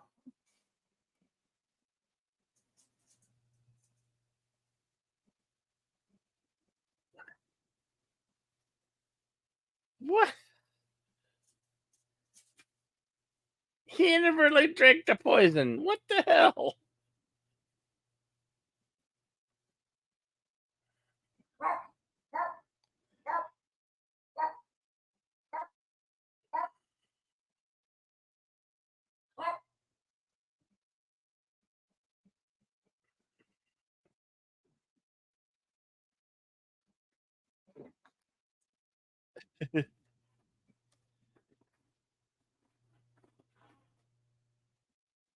Look at the tricorder that's a robot in Star Wars. Doesn't that look like a tricorder there, Teague? It sucked. Yeah, I mean, it was a cool tricorder. It sucks for this kind of sci-fi. His master was dead when he arrived. What did he die of? Embarrassment? He willingly drank the poison. What? I mean, what the hell? He enjoyed it. Embarrassment?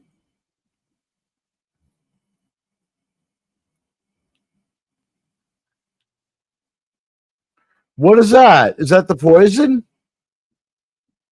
Oh, now they say it afterwards.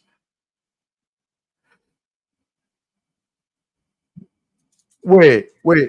Pause this for a second, please. Please. What? We kill someone, then we say this is Bunta. Then in the next scene, after the hard cut, we see someone walking down the street, could have been filmed anywhere. It does still look Star Wars, but then they set up and explain the thing that they just used to kill someone after the fact. Am I alone in thinking that that's half-assed? Like, that's unloading Chekhov's gun. What do you think, Jedi Bill? Am I nitpicking here? Maybe. I don't really know. It seemed like it was like payoff then setup to me. All right, I'm sorry. Well, I never drink Prestone antifreeze. Okay. Me? Yeah, no, never. Don't do it. We're already 17 minutes in it. It's half over already.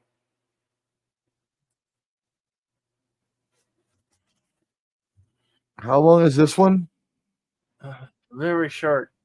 38 minutes. It looks like it said 70. Could you do that again? Like, just like browser over the. Right there. It's 20. 20. Okay, yeah. The 2 looked like a 7. My blood froze. And we've watched 18 minutes of it already. Thank With all God. the ads. What's with the fat idiot behind Norville from Velma? Look at it. And he teleported to the side of him. Bad continuity. He moved without walking. In a blink of an eye. They're now doing such a bad job that we should start keeping track of where people are standing. I'm being honest. Someone just teleported, Jedi Bill. Well, they just had a wipe right there. Wipe That to was the next nice. scene. Oh, we get an ad. Oh my God. It's littered with ads. Holy shit. They've got to make their money back on this. It costs $675 million a minute. What the hell is this? This poor woman has reverse vitiligo. I'm sorry.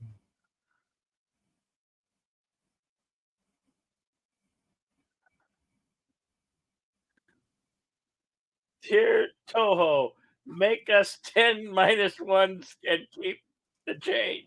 I love that, Mark Agnes. That's great. That's great. You see that, Teague? What? Whose comment? I was looking at my. I was looking at my channel. Mark Harkness. I have it highlighted here. It's not half-assed. It's totally assed. I agree. Miss Katonic is right. Thankfully short. Dear Toho, make us 10 Godzilla minus ones and keep the change. You know what? You could have made like I think 3 for this. What was the Godzilla minus one budget? Just about 50 million. Look at I, the greatest Star Trek episode or a week. What? Their Star Trek gear is now their Star Wars gear is starting to look weird and like children's toys. It still doesn't look as cheap as Book of Boba Fett or Obi-Wan. There is some music here and there too, which is weird. We almost never have music in Disney Star Wars. Looks like the same set from the first scene of the first episode. That's fine. We can return to the same locations if they're important. Oh, look, it's a badge plant in the plastic or acrylic. What is that thing?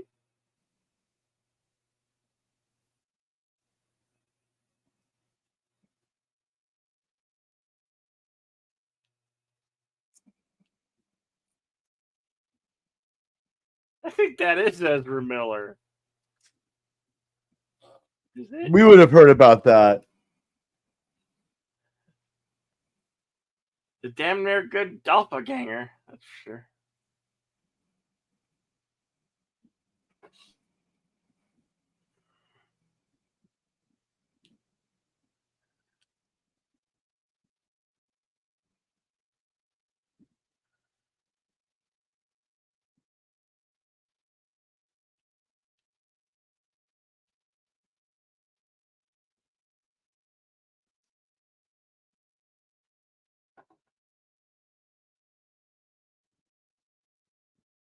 Well, she is. They are twins. They're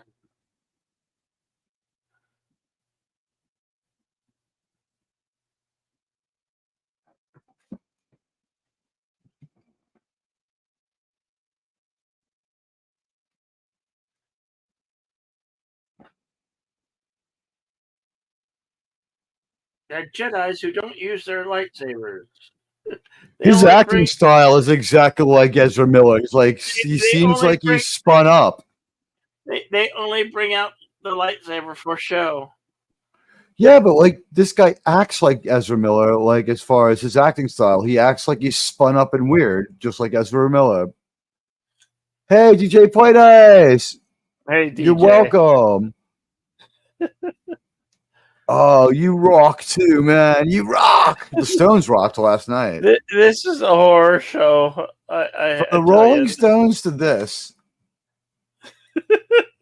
I'm sorry, Tig. I just didn't want to go through the pain of watching this show alone.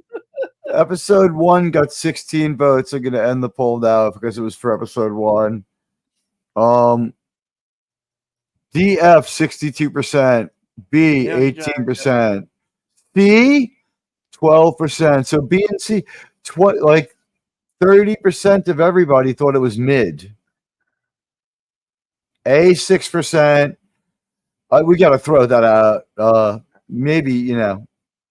I mean, I'm not like there's like was one vote for that was mid, maybe 2, and I mean the DF 62% would seem the overall majority of people did not enjoy this. And Putin's cat, if you're the one who put A just to troll us, please just let us know. And I appreciate a good troll. But if you liked it, that's cool too. Like, no one's going to scold you. But wow, welcome to everyone who's watching on X. Yeah. And to everyone on Jedi Thank you Bill's for being channel. here. Thank you for And being here for the horror show. welcome to all the Admiraltigians. Please, on both streams, just tweet us out. Let's try to get a big Acolyte watch party going. You know what, Jedi Bill? Your mama Yeah. is so dumb. Your mama's so dumb that she thinks a lightsaber has fewer calories. My mama hates guns and weaponry. She just Wasn't turned part of the 72. joke. She just turned 72. Tig, how dare you talk about my mama? You son of a bitch. Happy birthday, Mrs. Jedi, Mother Jedi Bill.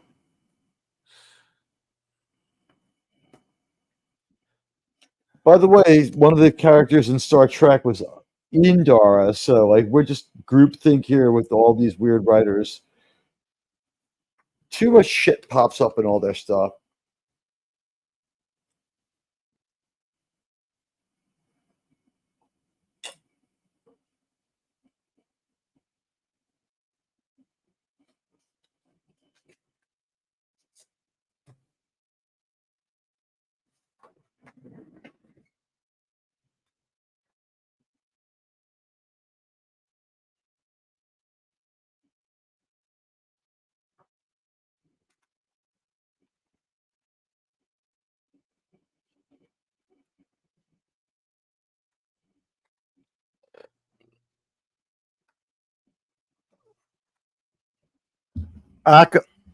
Acolyte not trending anywhere.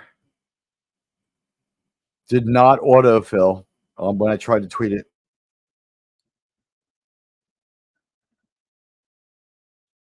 Oh, she brought a knife to a lightsaber fight.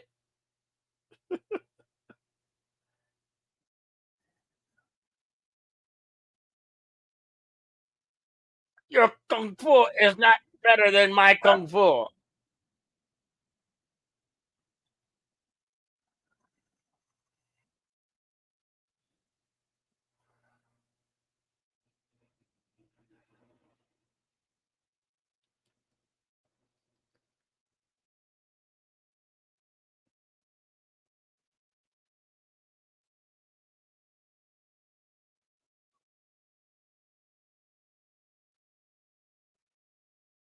Yet she's actively going for his lightsaber. Or was she reaching for something else? I don't know.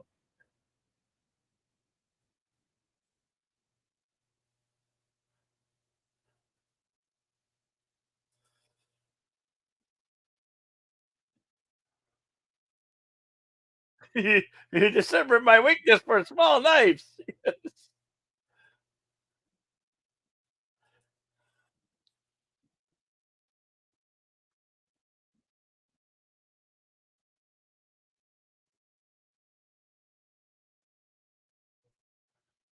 Yeah, the Jedi's just gonna watch it through his spy glasses.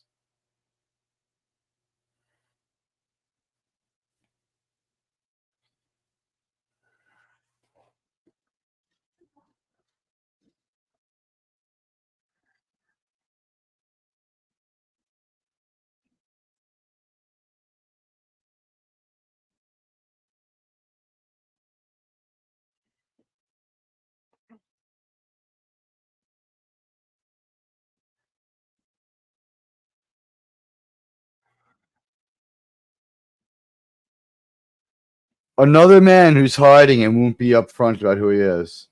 No, he's a Sith.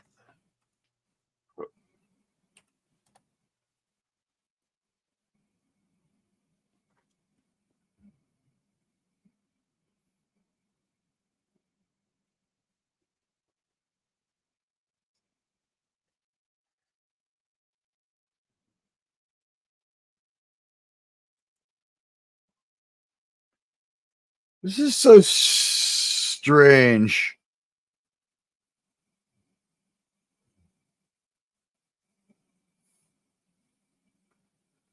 This has got the whole Picard season 1 twins that I don't give a fuck about thing going on.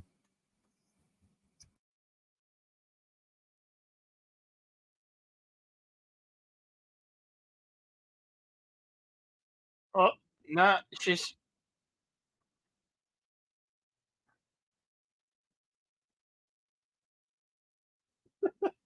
Oh, we have a cop Jedi.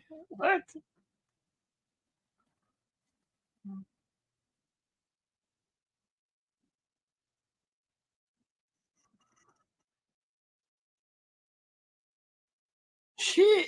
Leslie happened to have never watched a single episode of Star Wars or any of the movies. There's no that she care, and it all shows here in this shit show.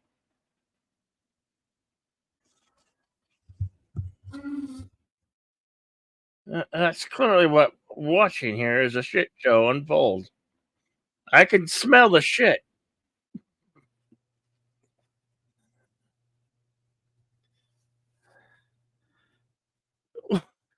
What's with all this baby talk names? It's like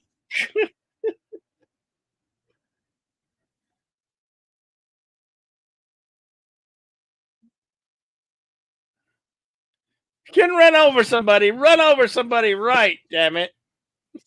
Yeah, like even Civil War got that shit right.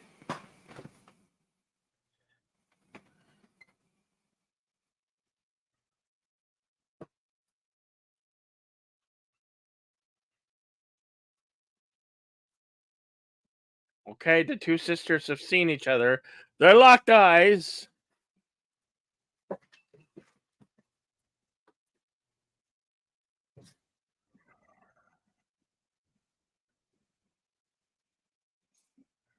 What a stupid looking gun, too.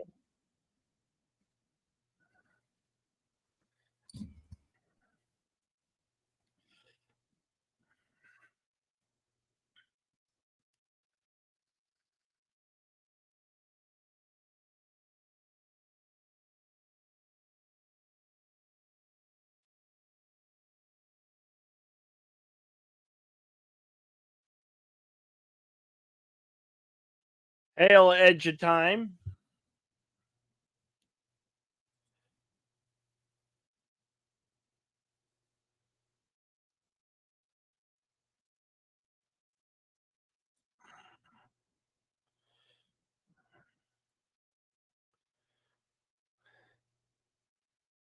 Your eyes, yes.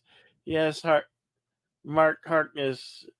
What was your old Ben told Luke? Your eyes can deceive you. Don't believe them. Oh my god, another fucking ridiculous ad.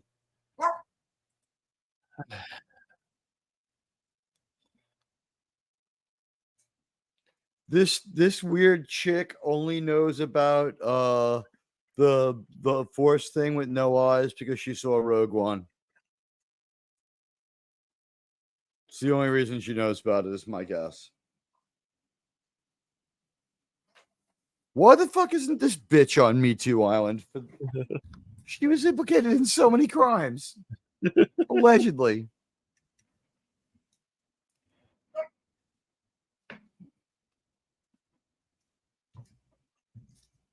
There's nothing alleged about who she used to work I'm for. sure the NBA finals are more exciting than this goddamn fucking show. Let's put those on next. It's like a palate cleanser.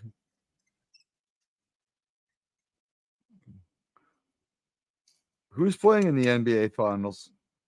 The Celtics, I believe, and the oh no, I think it was game 1 tonight. Let's go, not the Celtics. Fuck that team.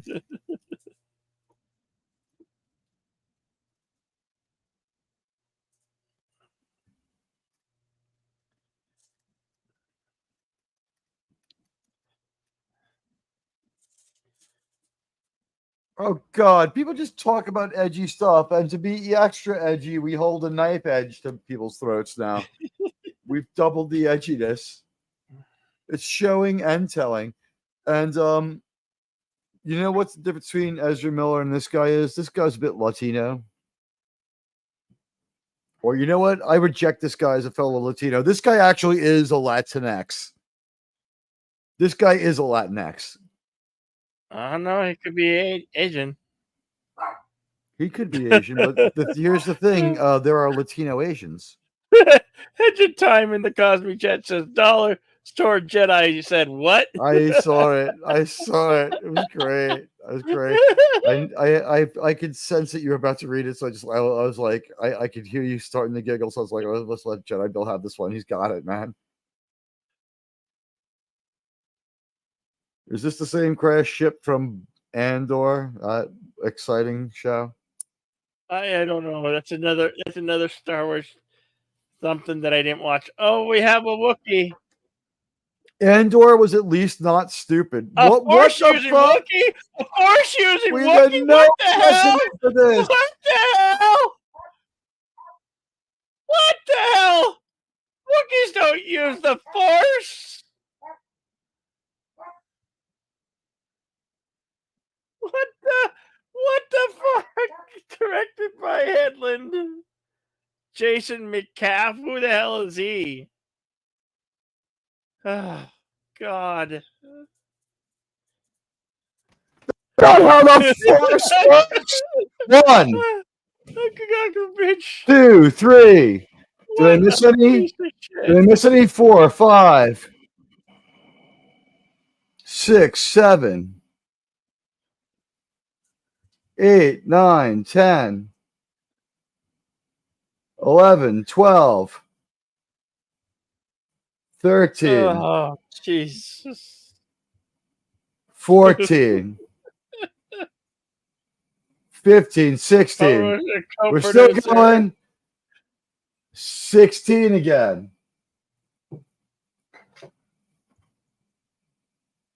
I got listen. I got nothing. I love and respect my friend Deleted Scenes, but he was trying to apply the rules of being a real critic to this, and that doesn't work. This is what I know. Well, listen to this. Jedi Bill, tell me what you think before we get into this show. I'm going to tell you the amount of producers, and then you tell me the quality level of the show. Ready? We're going to start with this. The Acolyte, 16 producers. Quality level of the show as far as enjoyability? Did somebody out of in middle school write this shit? So no enjoyability. No. Okay, so get this. I'm purely hate watching. I don't even give it a C. It gives an F minus. Now Fallout has Putin's Cat gives it a C plus. There's a poll on my channel if anybody wants to vote on that one. I don't think I put another one up, but I had one for episode 1. Oddly enough, I'm sober, but I wish I was on a lot of drugs. I'm high and jet lagged.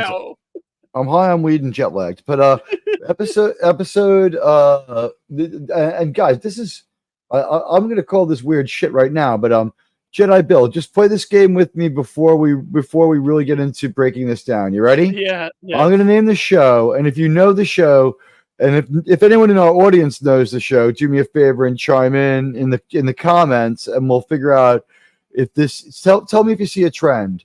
And I'll throw in the one that I don't think you've seen because it's Apple TV last. But you ready? Here we go. I'm going to name the show, and I'm going to say how many producers it has, and then you're going to say in a word where the quality is, 1 to 10. You know, like it's pretty good, 10. You know what I mean? Like, give me that kind of an answer. Yeah.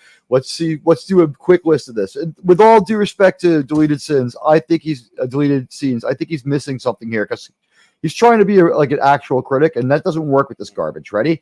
All right. So here we go. And I respect Deleted Scenes. He's a great guy and a great colleague. And I apologize that I definitely flustered him a little bit there. I'll just own that one. But these 2 episodes of The Acolyte, 16 producers. What do you think? 1 to 10 and quality. Half of 1. So wow, couldn't be worse. You might want to go negative even. Okay, so not even 1 out of 10, 0.5. And quality, in a word, bad, terrible, awful. Enjoyability wise, just That's what I mean. The quality of it is enjoyability wise. Did you enjoy anything? Did it look like Star Wars? Did it look like Star Wars? Awful. No. You know what would I have don't. really? It's a convoluted shit show. Can I don't know can what the hell I'm watching. It's All right. mirroring. It's mirroring what.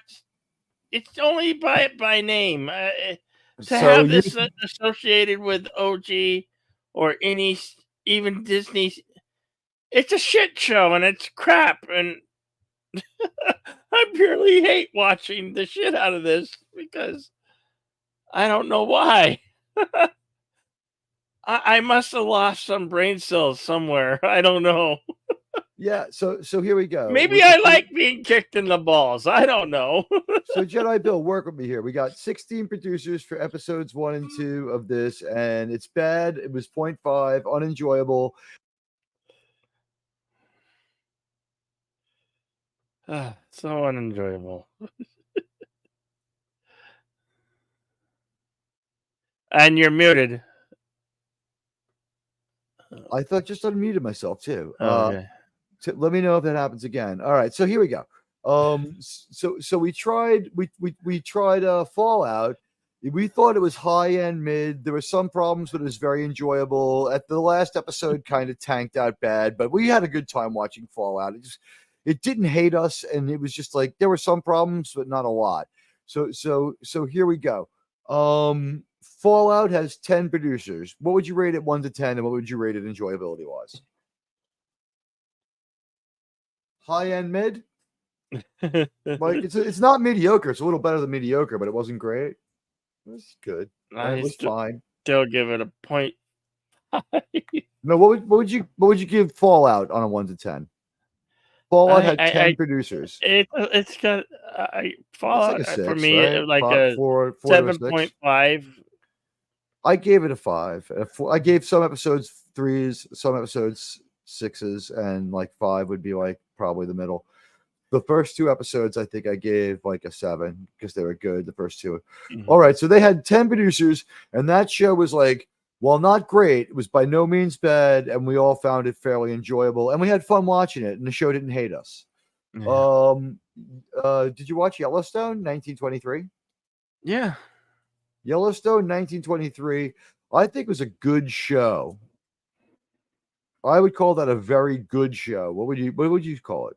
I'd say it's also like a 7 or an 8. It's like an 8 or a 9 on TV show levels. I give it an 8.5. I like. Yeah. It's an 8 or a 9. So we agree on Yellowstone 1923. Yeah. 6 producers. 6. You see a trend? And by the way, in Fallout, half of those producers are Bethesda people who just got a writing credit because they were part of the game. So really, Fallout is probably more like 6, right? But let's call it 10 because we're big. And by the way, if we want to really be mean, we could say 17 producers for the Acolyte because George Lucas is back with them now. He's one of them now.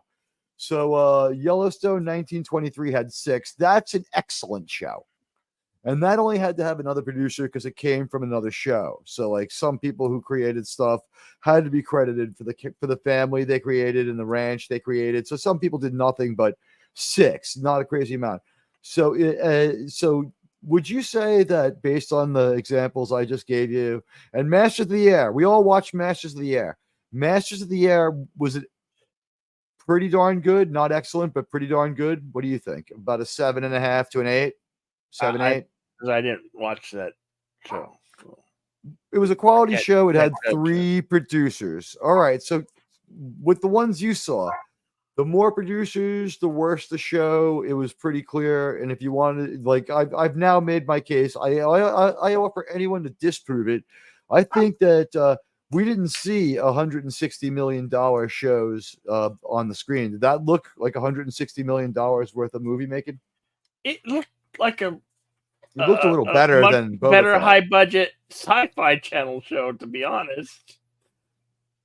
It was a lot better than the Sci-Fi Channel. It was a lot better than that as far as the look of it. Just the look. Except Sliders, which took mostly place in our world, so they would just go outside in the real world and it would look just like the real world because it was. But yeah, it wasn't as good as Sci-Fi Channel show Battlestar Galactica's production at all, though. You know what? One thing this show, I'm not interested in any of these goddamn characters. There's no intrigue. There's no who the hell they make this show for? I sitting through those 2 episodes, I'm like, who do they write this garbage shit for?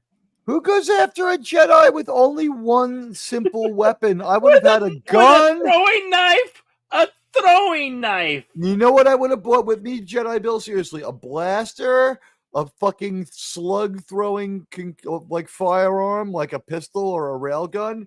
And I would also bring like a throwing knife, and I'd be like, I would blast off with both like range weapons. Bring me 2 glaives from Kroll. I would fire high and low with my 2 knife.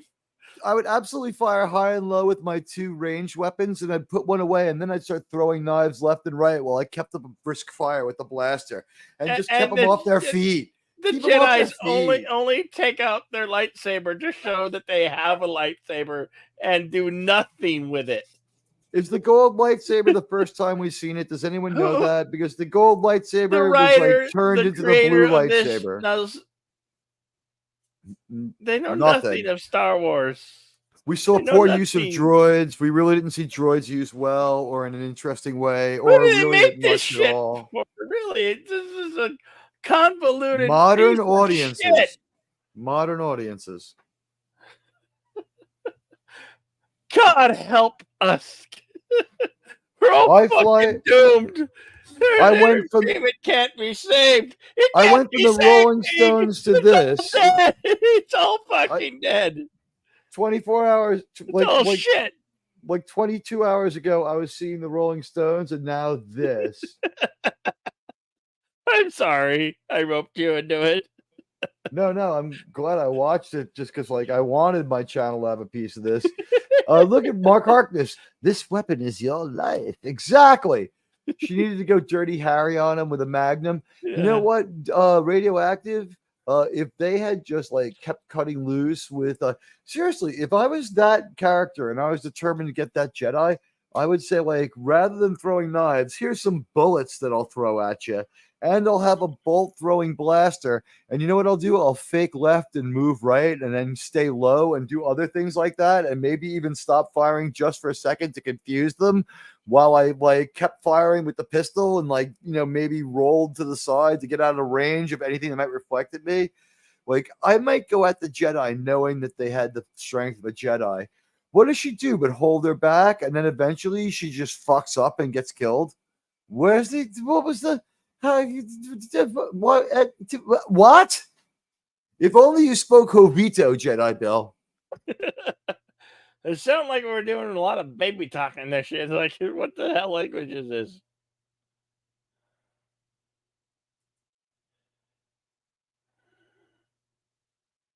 I think we have yet another Disney Star Wars production and here's the thing: deleted scenes. I think we'll get to the same place about the quality of this as I do. It's just that he's going to take a much different route to get there, and that's why listening to different critics is great. But I will say this: like, we're gonna end up in the same place at the end, and at some point, I'm gonna catch him somewhere, and he's gonna be like, maybe there is something to the executive producer thing. Like, I don't think he's ever gonna be someone to count them, but I made my case in recent shows. I mean, that says it all. This show had 17. She-Hulk had 17. Strange New Worlds has 23. You know what? The producers in Silo for one season were 3. I've been told that's a very good show. Fallout had 10, half from Bethesda. Yellowstone 1923, every bit. There was only one episode in that was kind of the bloat episode, and even that one was good. You know what I mean, Jedi Bill? Like the so-called bloated episode, the one where we just kind of talked about the plot a little. They still did a few things. Didn't the people in Africa like shoot lions while they're stuck up in a tree while everyone else talked exposition? And then James Bond beat some women. And it was great. Like, he had some naked hookers doing crazy stuff. Like, 1923 with just 6 people was a really, really, really good show. And this is just an absolute freaking disaster. Radioactive says directional. Yeah. Sword, a directional mine. Quaywar's work. Let's see. This weapon is your life, Mechwar. And greetings from the edge of time to the edge of time. Putin's cat gave it a C+. That's, I mean, I don't know if it gets a passing grade. I mean, like, you know what, Putin's cat, I don't begrudge you. You know it's in your heart. If you think it's a C, it's a C. It's very cool with me. I would say this. Wouldn't you consider maybe an incomplete simply because it's like, forget the fact it's not over yet, but like there was not a lot of like, we didn't know what was going on until people had magical thinking and blurted out what we were going to do. And then like we told and showed and told again on the same item, like on 2 different occasions. We saw something, we had it explained. We saw something again, we had it explained. And they double explained both. They, like, the person said it and did it. So they told, showed, and then told again. And then the other time it was like show, tell. It was this was written for like, listen, I don't know how to put this. I'm very sorry if there's a child in your life who has TBI. I don't know who else this is written for. I just it did not make sense, at least. But that's because we got very little story. How long would it take you to relate the events of this? 6-8 minutes? The offensive nature of what we saw is a lot more of a I've story already than what happened. forgotten about it. I mean, yeah, it was pretty memorable.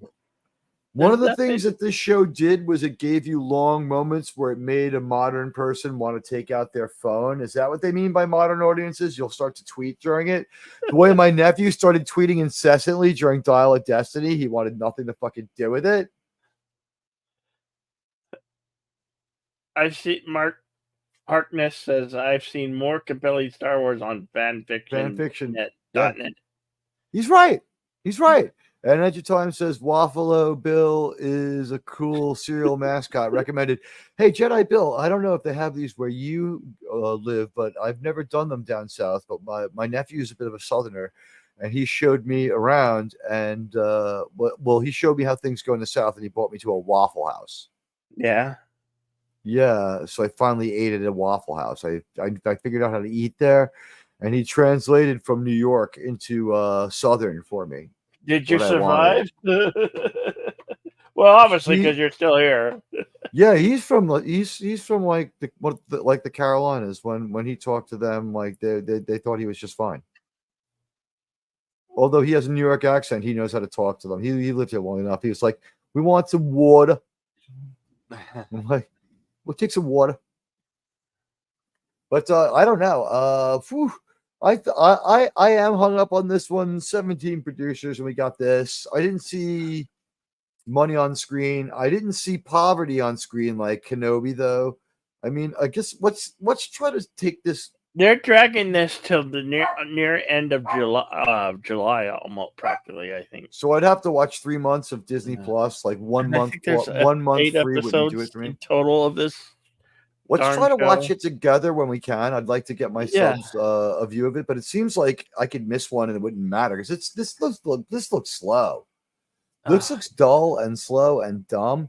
But if we keep doing it at 2 a.m. my time, it won't matter. And hello to all the Admiralty fans from around the world, because I know I put on a lot of people in other time zones. So maybe you're getting a chance to hear me now live for the first time. We provided everyone with a way to watch the Acolyte, which is one of like right now, honestly, maybe if you wanted to be charitable, you could say it wasn't too good, but it's inaugural because it's so early on. There's so many episodes of this, and it's like, so it's all July, all June, and how far into July does it hit? August, or does it go to the end of July?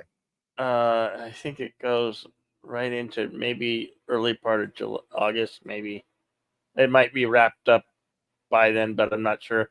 Somewhere I saw there's a list of how it's going to play out. So I won't quite be disparu, but I'll be on my way with the video essays by then. I'll have enough time. But by the final episode of the Acolyte, I'll probably be able to do a video essay because I've been working on my Vegas suites. But yeah, again, apologies to deleted scenes, but like Jedi Bill, like I think we shocked him a little, but like you and I, like right now, do we scoff at traditional viewing methods for this and traditional assessing, right? I'm going to say right now that I 100% scoff at the idea that we should use traditional methods of assessing stories. I thought this was a bad story, poorly told, and I think it would be stupid to say like not stupid, but I think it would be like we would ultimately find it to be futile were we to try to find storiness in this non-story. This tried to be everything and nothing at the same time, in my opinion, in a lot of ways. Well, it was truly painful to watch. That's all. That's why I called it the horror show of the Acolyte. It was a horror story. It was dumb. If like yeah, the horror story of the Acolyte's pretty good.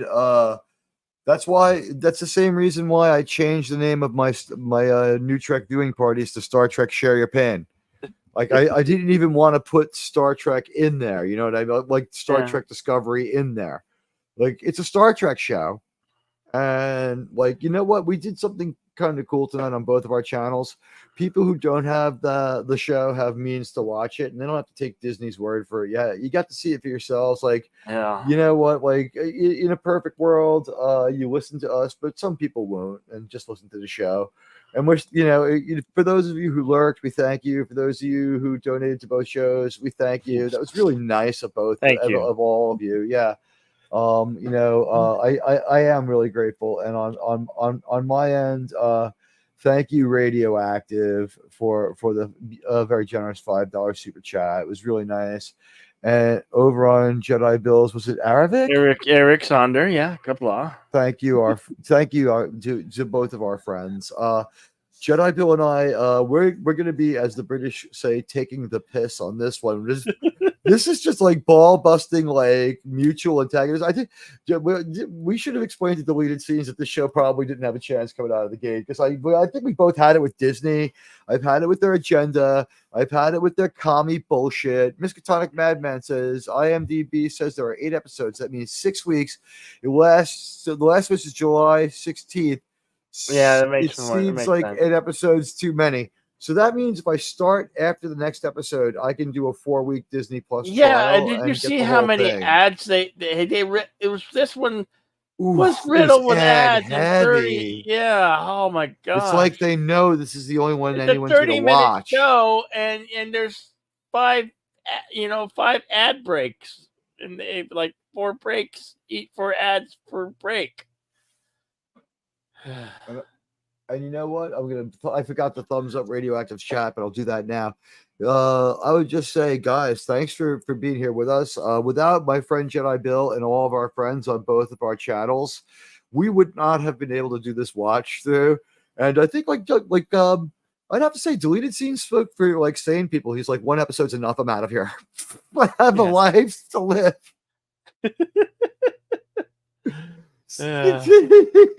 You know what? It's really like it's not the most worthy. The only reason that this is a worthy live view for us on YouTube is because sailing ships under the Jolly Roger NBD, because what's our bar? We're bringing you something that you would have to pay for, and pay like the Disney full bundle with ESPN and all the other shit's like $90 a month. Who has $1,300 a year for fucking Disney? It's horse shit. It's absolute horse shit.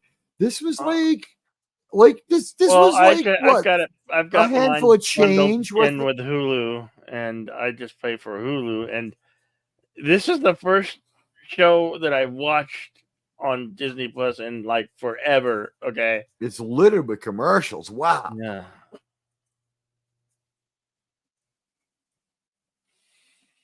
I was I don't know. I wasn't bored because it was one dumb thing after another, but it didn't look as really dirt cheap as Kenobi, although their outfits were as poorly thought out. Like no one's outfit made sense. I'm already starting to lose the cohesion of what happened. And again, it's Jedi Bill's right. They defied you to watch it.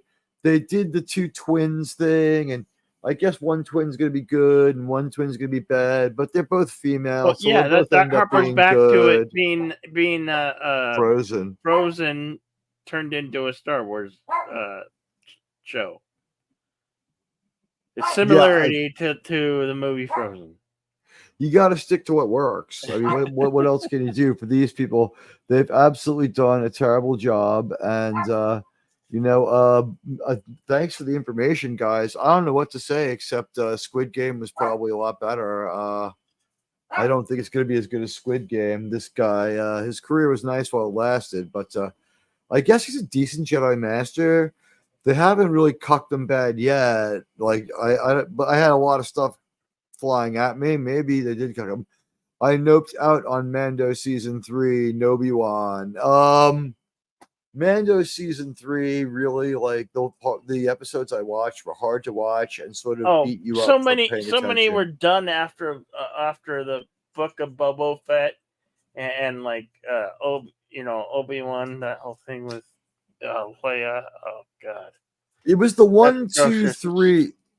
You know what? It was a combination. I mean, it was like, and then what there was praise given to Andor, but I mean that's so slow. Why are you watching that? That's dead. I mean, I tried to watch it. I couldn't get into it. So slow. I thought it was over, and then someone was like, "Oh yeah, that episode with their escape." I'm like, "What are you talking about?" I thought it ended with him just like sucking nutrition out of a straw in his cell. They're like, "Oh no, there's another episode after that," and I was like, I thought about it for like 2 days. Like, I have to go back and watch that episode of Andor, and then you know what I realized? I don't care. I don't.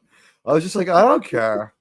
And they're like, "Oh, you have to see what happens." Like, it all pays off. And I was like, you know what? Even if it does, any show that took that long to get good, I don't care. I don't care. I don't care.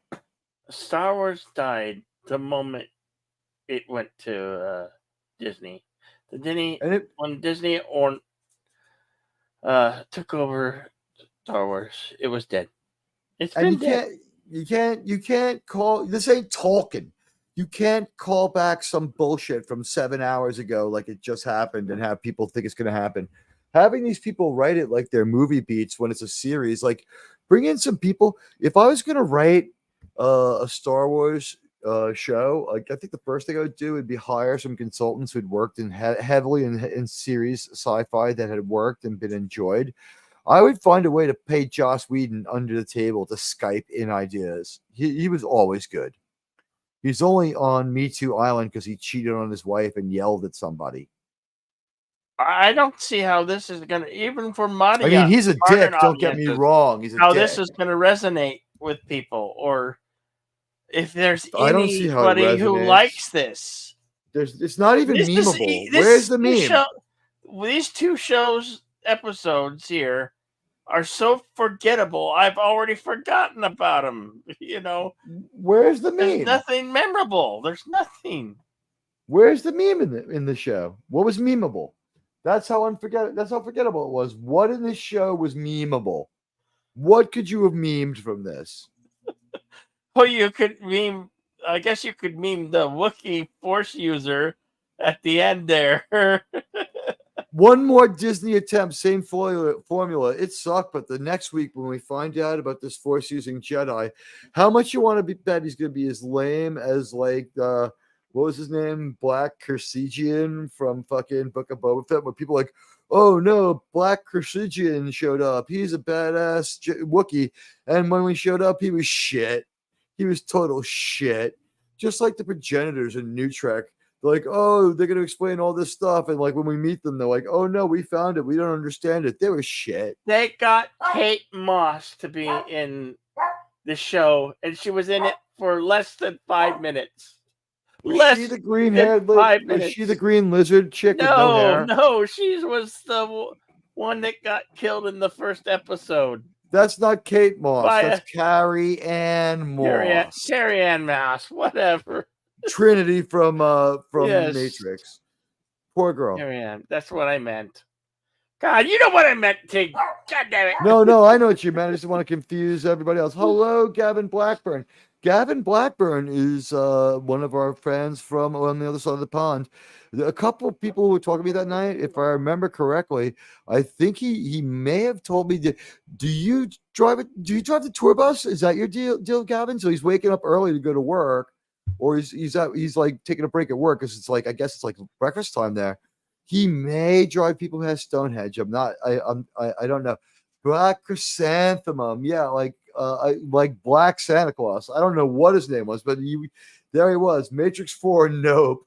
Yeah, we couldn't even tell if Carrie Ann Moss was still pretty. She looked like she was getting ready to like.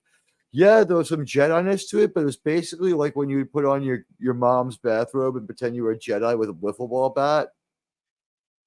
It was like that level of lame. The background looked better than Book of Boba Fett. The sets were better, but they were small and there were only a few of them.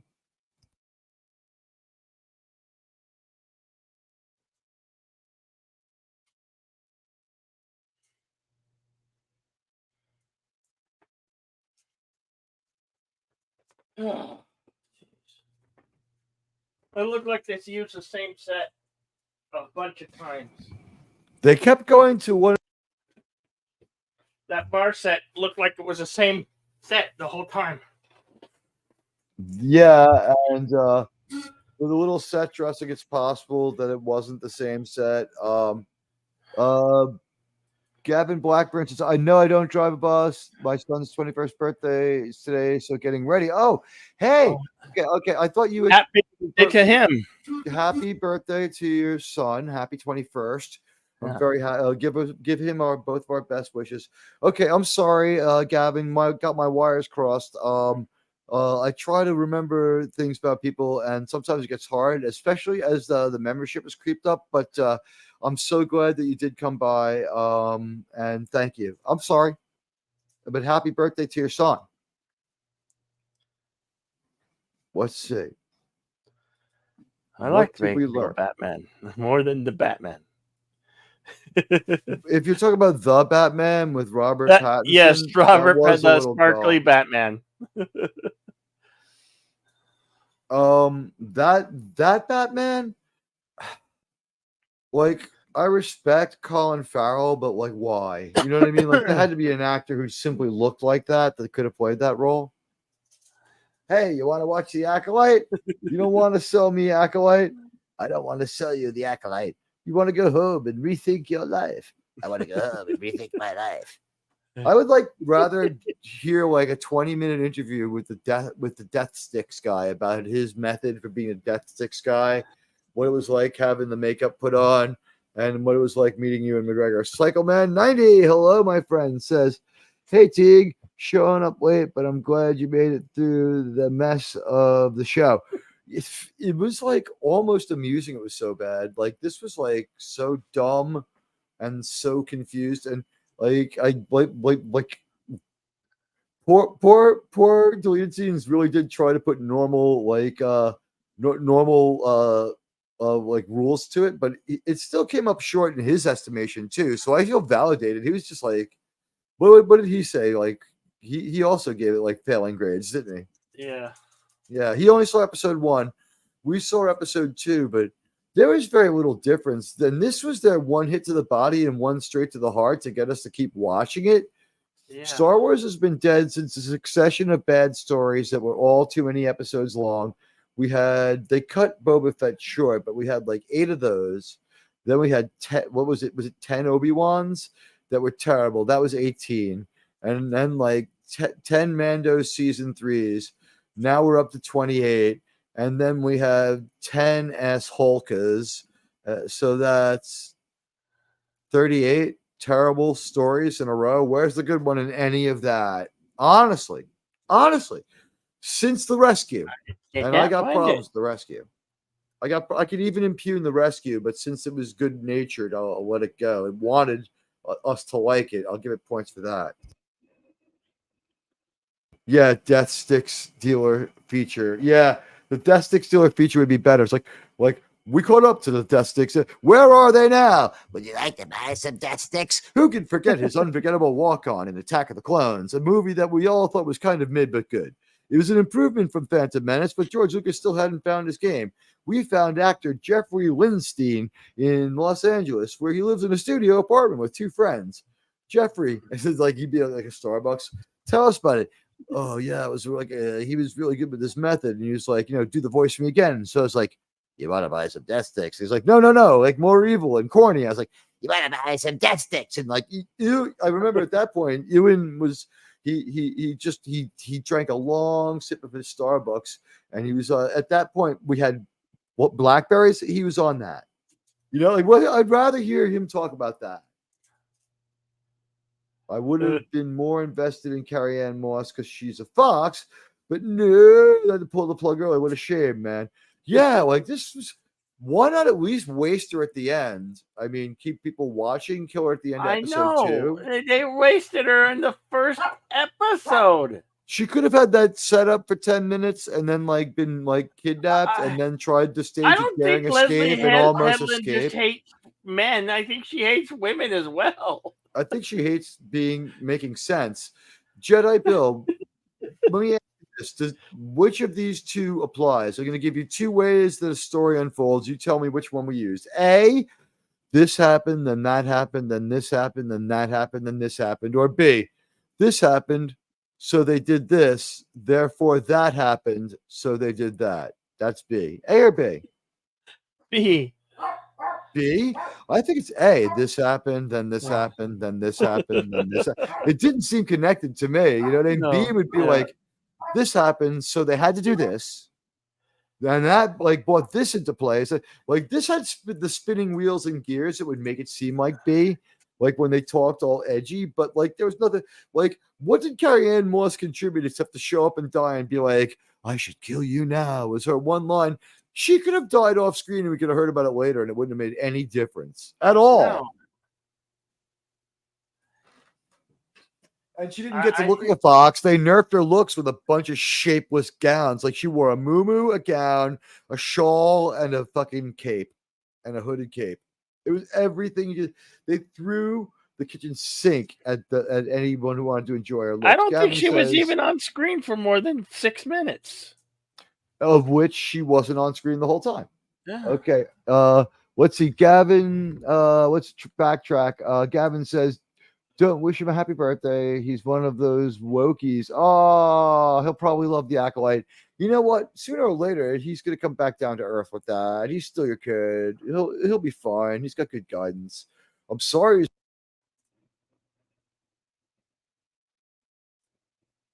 You hit mute again, Teague. I don't know why that keeps happening. The woke virus will pass. I'm going to order a microphone today.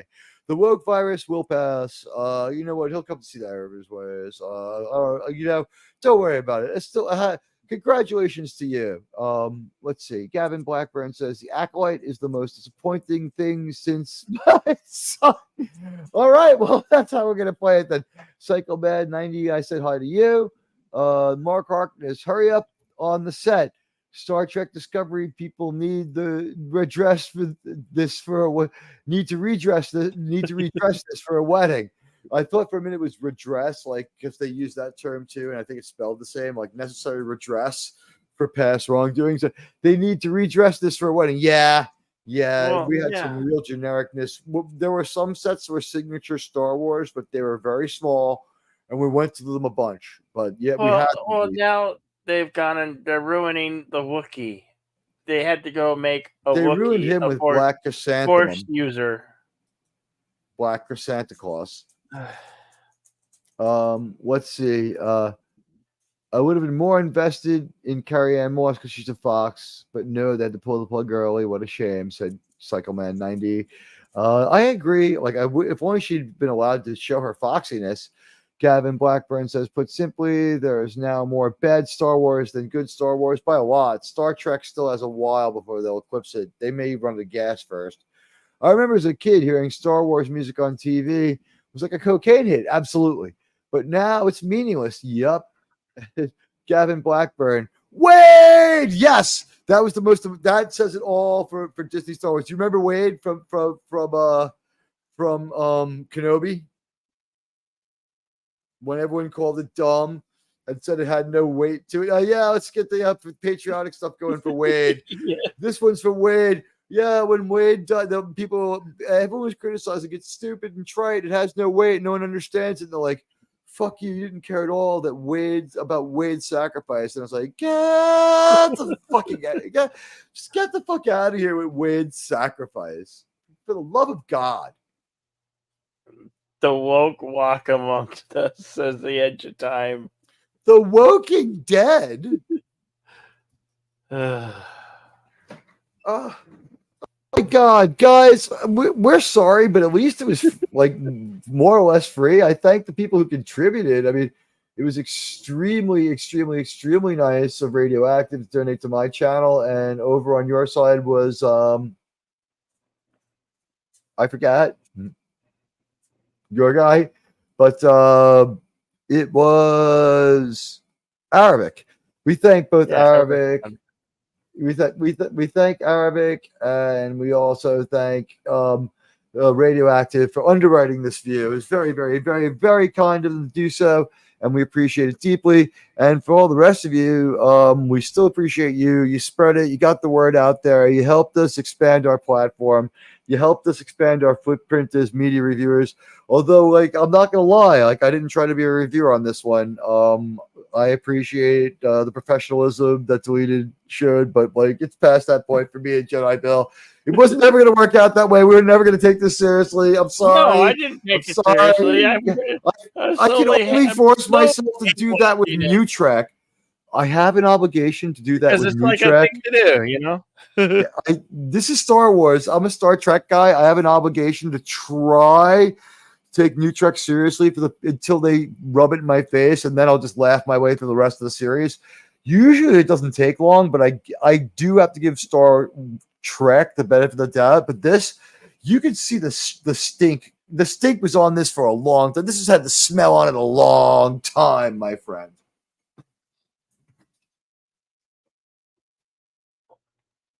Well, I don't see for foreseeable future any hope in saving Star Wars. It's dead. Oh my God, this gets the Billy Madison Award. At no point during this rambling dissertation did this movie come anywhere near making a coherent point. Everyone here is dumber for having heard it. No, may God have mercy on your soul. We continue to and I award you no points. And critique and give our opinions and our commentary about it. It's about at this point, it's comedic commentary. Comedic commentary, watching the shit show unfold. But we are watching it, and like there could come a moment where, like, wow, that was kind of cool for a minute. Like we gave credit where due. It was like, wow, we have some music. There's never any music, and we're saying like, here's some music. It's not too bad. You know, did I even call the music generic? I was like, damn, the music, we got some okay music here. And I was also like, these sets are better. Like I was trying, like when things were good, I said it. Like those sets, and arguably the few we saw were okay. There were a lot of outdoor locations again that were like not so great, but like even like the Jedi Temple, pretty good. Should have been a little more traffic on Coruscant. 100 years earlier, I don't know if that would have made a difference. Coruscant, pretty dense. And we've established a technological plateau in Star Wars a long time ago. Am I right? Yeah. Long time ago. Long time ago. I mean, the sequel trilogy makes the prequel trilogy look so much better nowadays. Even with Jar Jar Binks.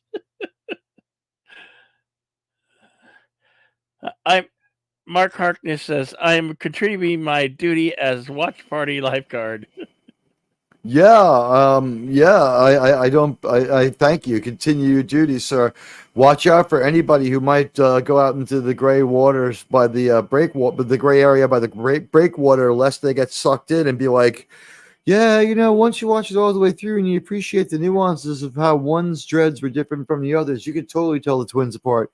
That was just bad doubling, bad this person who cannot handle keeping track of all their characters or keeping their story straight is using twins. How long till they forget the traits of one and project them onto the other and just swap the twins and start calling them by the wrong name? I'm not going to watch this close enough to catch that. I'm a Star Trek. I would do it if it was Star Trek. And Star Trek equally dead to me, don't get me wrong. But I have committed to reviewing Star Trek. Like, I would have had more like Deleted's outlook, but Jedi Bill and I have had it with fucking Star Wars. And poor Jedi Bill. Jedi's in his name, and it's just absolutely embarrassing. What an absolute embarrassment. I'm an OG Jedi, though. So, no, not to you. I mean, to them. I mean, yeah. People like us used to look up to it, and like even our friends like comes and sings a lot of times Padawannabe. There's a lot of people out there with Star Wars inspired names, and yeah, the sequel trilogy started going up and up and up. The Phantom Menace now it seems cute and nostalgic. Attack of the Clones, it's like, after the middle, it's action-packed, is like the excuse. Like, it's still a bad movie, but I can watch it. And Revenge of the Sith, like, it's better than Return of the Jedi. Yeah, at the time, I would have never guessed that Woke would have lasted this long. But somehow it seems to be lingering around and not dying off just yet. Don't let your fingers dangle in the water. Yeah, you know what? The Woke lasted longer than it should have. But the thing is, the way it's blowing up now, it's like there wasn't just a few structure fires at the end of Woketown. All of Woketown is like absolutely ablaze. And like there's nothing to be said. Almost no one's getting season 2s. The only people who are getting season 2s are the people who managed, one, tell a good story, and two, like, and I stand by this. There were woke elements woven into Fallout, but they were subtle, and they were mostly tried to get them out of the way fast. They had to bend their knee to it to tell any story, but they didn't go down woke rabbit holes, and it wasn't woke bullshit. This was some woke bullshit. It was such bullshit. Star Wars is bullshit now. Engine Time says, you can jump the shark in 3 episodes. I think tonight we got it in 2. Jedi Bill is a culinary master. I think they jumped the shark when they killed Carrie Ann Moss's character in the first episode. They might have. They really did. They really fucking did. They really...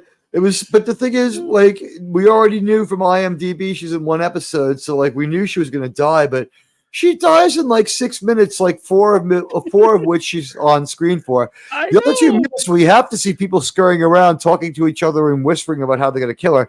But she dies like a douchebag, getting killed by a weapon from like the dawn of time. One of mankind's earliest weapons. After the rock came the knife.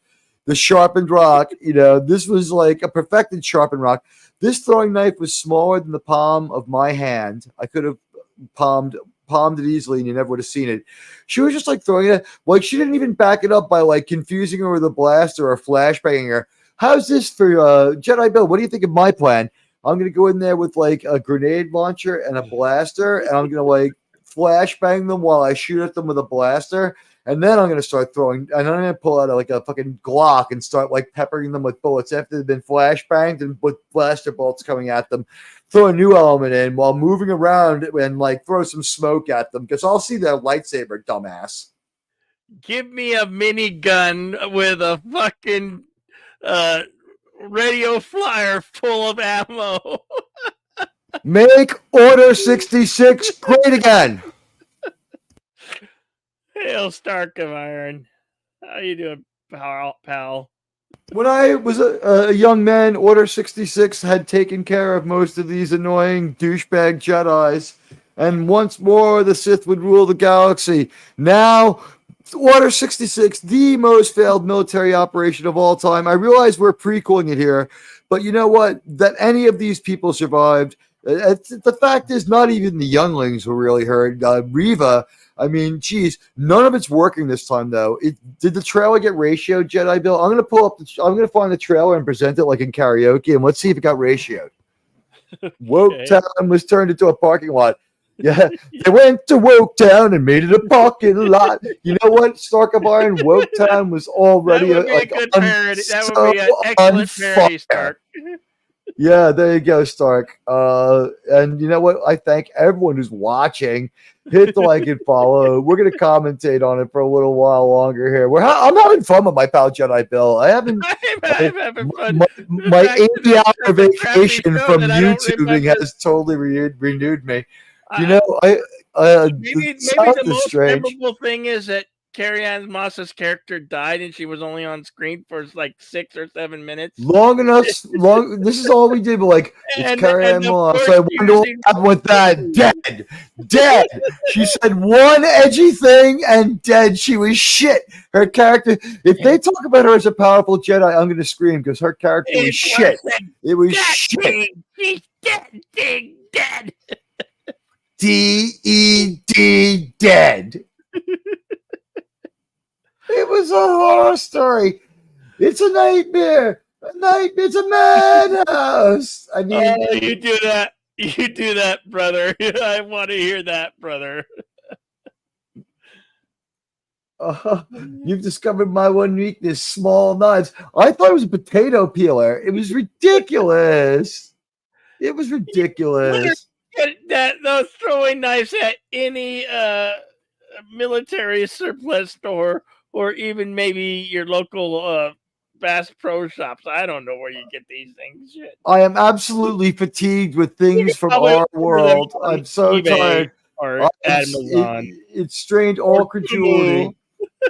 There was like somebody like took throwing knives from like your local military store, and then somebody like set dressed them, and like maybe like this is how they wasted so much money. They bought thousands of them to get like a different idea, scanned them all, had a computer genius that they were friends with design an algorithm to combine one into the most deadliest looking throwing knife you could get. It was still 4 inches long and utterly and completely unimpressive to the extreme.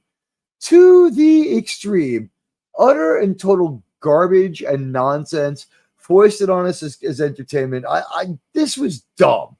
And as far as episode 1, which was their strong suit on my channel, it was 62% gave it a deer and a half.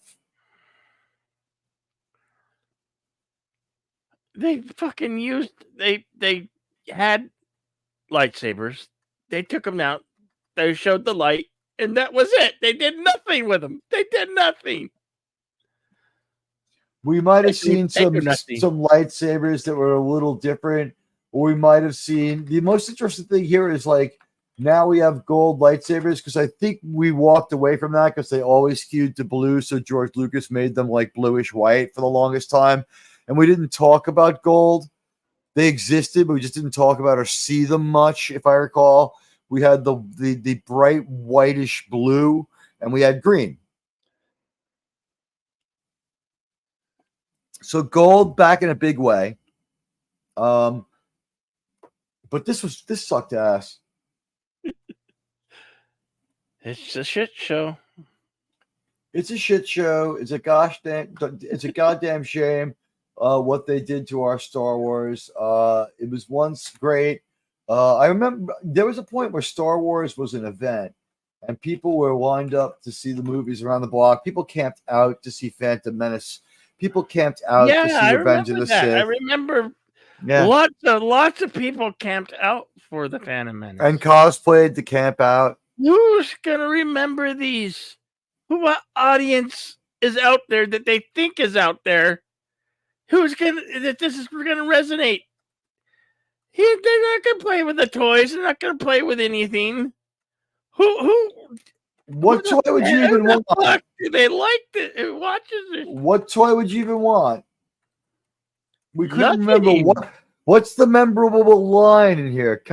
The trailer, the thumbnail is Carrie-Anne Moss. So the clickbait the series. Yes, clickbait the motherfucking series. Official trailer from Disney Plus. share the screen, okay, Jedi Bill? Okay. Let's show everybody the real truth of how people feel about this dog shit.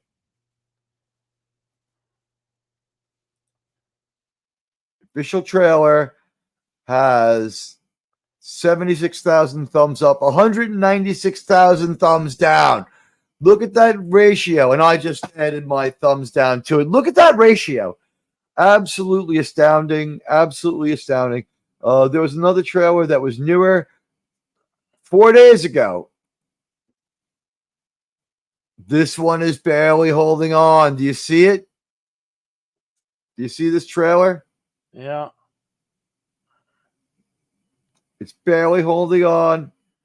Downvoting it. Absolute garbage. Absolutely terrible.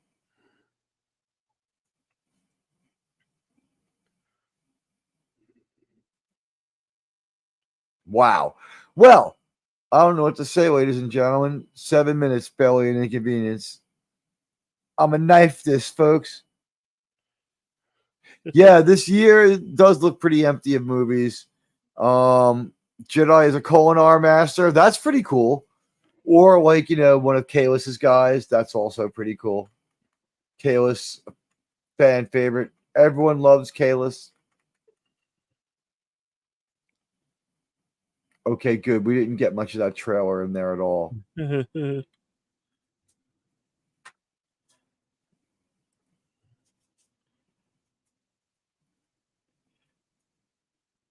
I honestly think AI could have maybe done a better job at writing this shit. Yeah. AI prompts would have given us a better idea.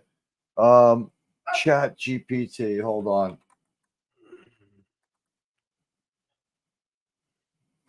I'm gonna try to do this. I don't want to put it into words. Let's do what they do. Okay. Here we go. Chat GPT. Try it. I'm gonna stay logged out. Ready? Let's do this the right way. I'll share the screen in a second. Vamp for me. Oh God, what a crappy show. Mesotonic Madman. Yes. So Korean Mosh character was defeated by a bad case of tetanitis. Basically, Yep. yes. There's a great Bill Paxton once said, "Game over, man. Game over." I don't know if you're keeping up on current events, but we're fucked. We're absolutely fucked with this shit. This is the shit that they do at House of Mouse, Star Wars Inc., Star Wars shit show. I mean, really, who do they write this shit for? I mean, what audience is going to appreciate this? What young person's going to like this shit? I just can't see it. Can you? No. Let me know in the comments. Let's see.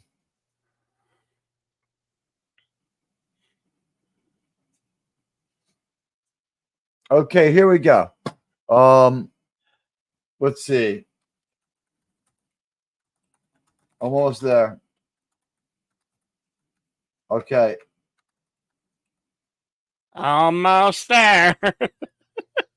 You have to word things right on ChatGPT now because a lot of things are against their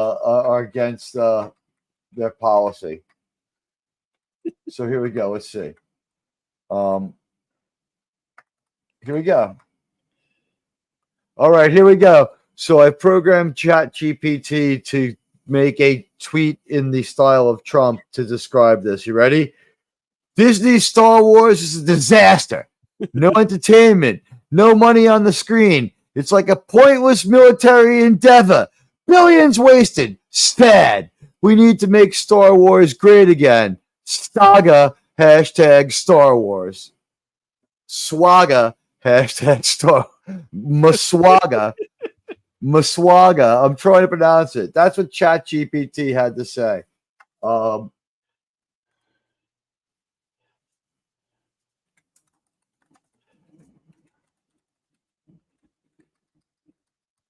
Thank God! In less than 2 weeks, we get the new boys.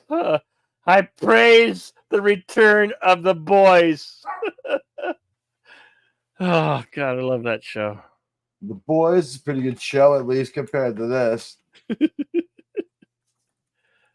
boys kick complete ass over this shit, and it doesn't give a fuck. It's so weird, right? Yeah.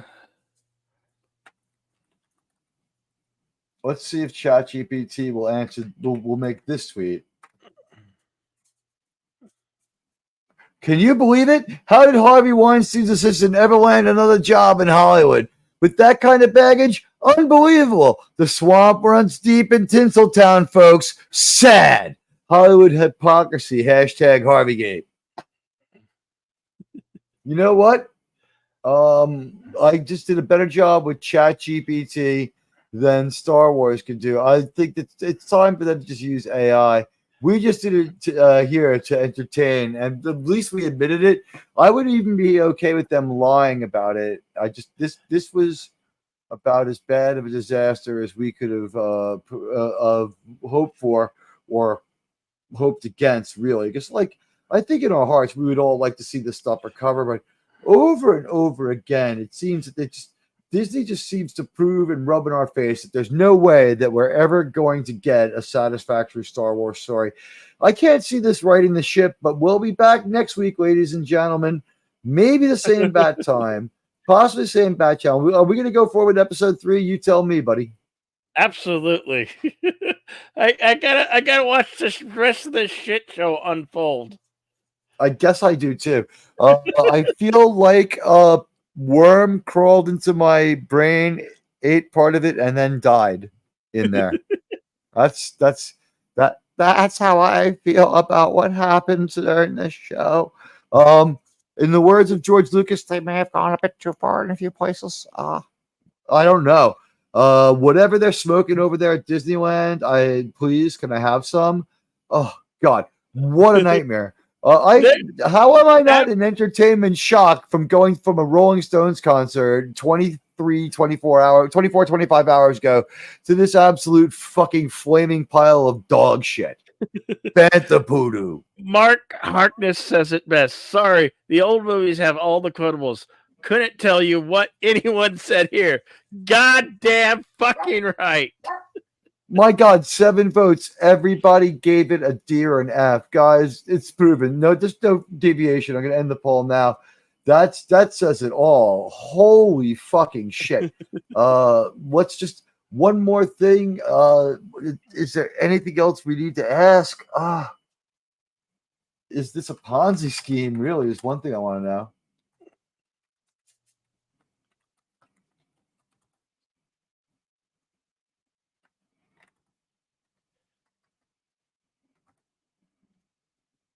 Let's make sure that no one makes a mistake on this one. Is this TV show a Ponzi scheme? I want to know. Also, it's like, why do we keep repeating story beats from other, from other Star Wars stuff and other things? Why are they so derivative? I have no idea.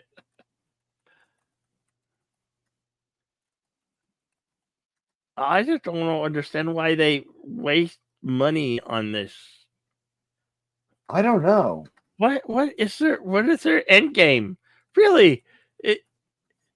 Is their end game to totally bankrupt the company?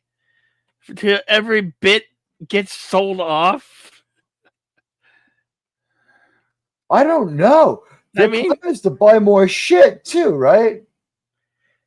Yeah, they're supposed to be a entertainment conglomerate because they own everything now. But everything they do is shit. Everything they touch is shit. Everything is Oh my garbage. God, they have this kind of reverse Midas touch.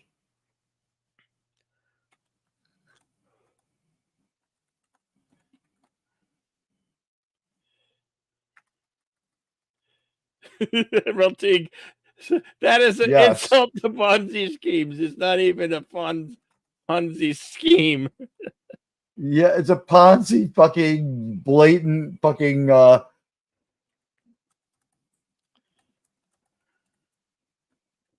it's a blatant Ponzi scheme. Oh, Edge of Time. In my I opinion. think we're already fucking there.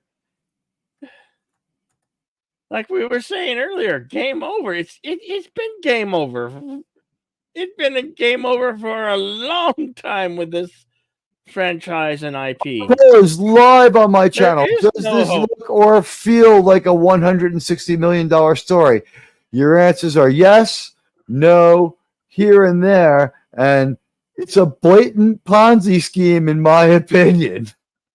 Those are your three possible answers. Ooh, 50-50.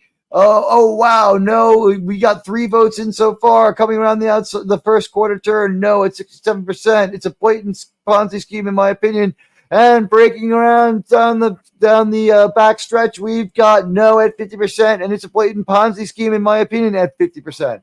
Here and there, and yes, no showing whatsoever. Stumbling out of the gate, blatant Ponzi scheme. Pulling ahead by a length, pulling ahead by 2 lengths. It's making its break along the inside gate with 6 votes in just 1 minute. Can you believe that? Jedi Bill, have you ever seen a poll get a vote every 10 seconds or 1 minute like that before? No. My God. My God. The opinion's running strong here at the Moss Isley Arena where we are watching. Ladies and gentlemen, this is pod racing. Jedi Bill, how could they fix this script? I have an idea. You tell me what you think. They should try spinning. That's a good idea. Maybe they should let dogs write this shit. I don't know. They should like Hello, Carter Burton. It's all about the money laundering they can. Well, they can. They're doing all the money laundering they can, Carla. And hello, Carla. Carla, I believe if I did the calculations right, with the adjustment in time, it means that it is 1 p.m. in the afternoon by your time. And Carla got to say, Carla, did I look like I was having fun last night at that Stones concert with my amazing little nephew? And my God, well, he's 20, my amazing nephew. And my God, do you think it's possible I might die of entertainment shock going from that high to this low? I have done the equivalent of going from the moon to the deepest part of the Marianas Trench in one day. It was like Admiralty space capsule crash, but it was meant to like withstand enormous pressure. It's at the bottom of the Marianas Trench. James Cameron himself is the only person who could try to help rescue him. Fuck that. He's fucked. I'm not going down there. Carla says definitely. Yes, I could be in trouble. And anybody wondering, the seeing my nephew was the highlight of the last like year. And even this can't ruin that. But let me tell you something. Unless you've had a really good week, you want to watch this watch party with us. And wow, I think again 6 votes. It's a blatant Ponzi scheme. I'm gonna let this 2 minutes, 6 votes. I'm gonna let this go 5 minutes. And I let us know in the comments if we weren't gonna have a watch party to show it to you again. Would you even bother to watch this show? Would you even bother to watch this show? Just for the record, none of you have to. Entertainment Benz. He's got the entertainment Benz. It's like, yes, exactly. My blood turned into shook up soda pop. It was like fizzy, like a fizzy. I know we have people from all around the world, and I'm enjoying using different colloquialisms. You know what? Were they just taking the piss on us, Jedi Bill? Is that what it was? We're supposed to be taking the piss here, right? But it was just busting balls. This is actually good entertainment. We can't understand it. And Arabic Sander, thank you for showing us that idic, and I'd love to see it. And if you're watching on my channel, I'd love it if you sub to Jedi Bill. And if you're a sub of Jedi Bill and you haven't tried your buddy Admiral Teague, you can try me too. And if you don't like it, you know what? After a couple of weeks, you know what you can do? You just quit and not tell anybody. Right? Like, just to be like, oh, yeah, I'm still subscribed to him. or you can like just pretend to be subscribed to me, I guess too. But my links in the chat if you want. I guess we're committing to one more episode, but this can get to the point where we have to say no for our mental health. Like I want to just say, like Jedi Bill and I watch and take in a lot of media. And not that we're a lot like them, but do you remember, Jedi Bill, two gentlemen of the name of Siskel and Ebert? Yes. They Yes. both died of brain cancer. I think it's because they had to watch so many horrible movies. And it's been 10 years. It's not too soon. I apologize to Gene Siskel and Roger Ebert's families if they're listening, anyone. It is very horrible. My own father passed away from cancer. So, and it was only like 5 months ago. So, you know what? Like, it's the way it is. I think that I might have a small tumor on my pituitary gland from this. Okay, Carl, you got to drop a kid somewhere. Drop them at the Jedi Temple, Carl. They'll be perfectly safe there from Order 66. No one really got hurt in that military operation. Cycle Man 90. If I had a law degree, I'd be filing a lawsuit right now to keep Disney right now it's Disney and Kennedy. You know what you could do, honestly, is you could probably try to get a lawyer to sue for pain and suffering.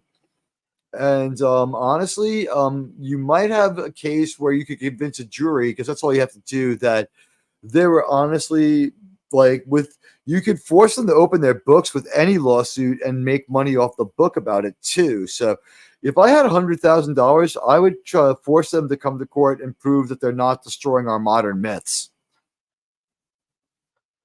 They're totally Yahtzee's having a book Barney, or they're just burning IPs left and right. That's what Disney does these days. They're roasting what was in a fire with their South Korea, with their SS Mouse uniforms on. The country that's trying to get us to feel this way, they rhyme with vagina. It's fucked up to say it that way is the best way to do it, but vagina is out to get us, and this is their bullshit. I mean, this is fucking commie propaganda. I'm absolutely sickened by this horse shit. What was it supposed to do? Break down our belief that like anybody could be a hero by having like total losers be heroes and having the normal people? We waited 26 minutes to see a white man, and I do think that that's something to be said. At this point, yeah, no. We've got a long time, like, where is our representation if we're going to make a show based on diversity? It is fair to count the clock for that one. It was the episode 1 was like 38 minutes. It took, and that included credits. It took 26 minutes to see a white guy. He was a villain. Did we see a white guy in episode 2? Same villain? I don't know. I like black hole IPs for Bermuda Triangle Space is Disney. Says at your time. These are the Space Leia people, and I'm supposed to be like trying to find a way to justify this. This was nonsensical. The series goes to support your favorite YouTube historian. Historians are natural allies. We're against those trying to erase culture and our heritage. Yes. You know what? It's the truth. Joseph Campbell and the Power of Myth. He was in fact totally correct. I don't think there's anything wrong with some of the things that he said about the hero with 1,000 faces, the hero's journey, a way for us to kind of be in touch with heroism. There was no heroism in this story. We saw one person act edgy and get killed. She was not heroic. There was no time. She walked into a room out of context. She pulled a fucking reverse inglorious bastard. She went to a basement with only one fucking exit. It was just like asking to get killed. Better Call Saul, LOL. Yeah. The Black Hole was a cool Disney movie. Yeah, you know what, Dulcimerist? You are absolute Dulcimerist. I love the dulcimer. One of that and the banjo, I believe, are the only instruments invented in America. But thank you, Dulcimerist. Dulcimerist.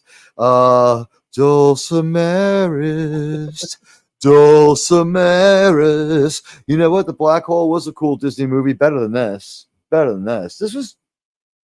Oh yeah, that's one of the ones that they like to forget.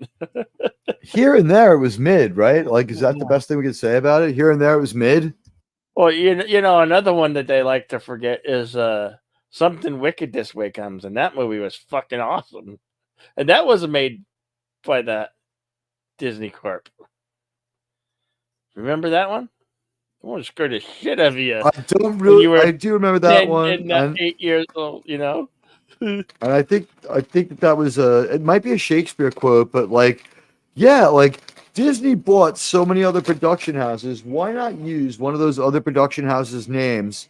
Whatever you like. How afraid are you that they're gonna be like, all right, we have time now. Let's complete our destruction of Hulu, and they're like, yeah, only murders in the building. We need strong female characters. Yeah, you know, this show we're gonna Power, Raising Canaan. We're gonna make Mary J. Blige's character the one in charge. You know, it's crazy shit. Annoying Critic says it was a couple of silly robots that ruined the Black Hole, but otherwise the visuals for the time were pretty good, and it had a non-Hollywood ending. That was a fucked up ending.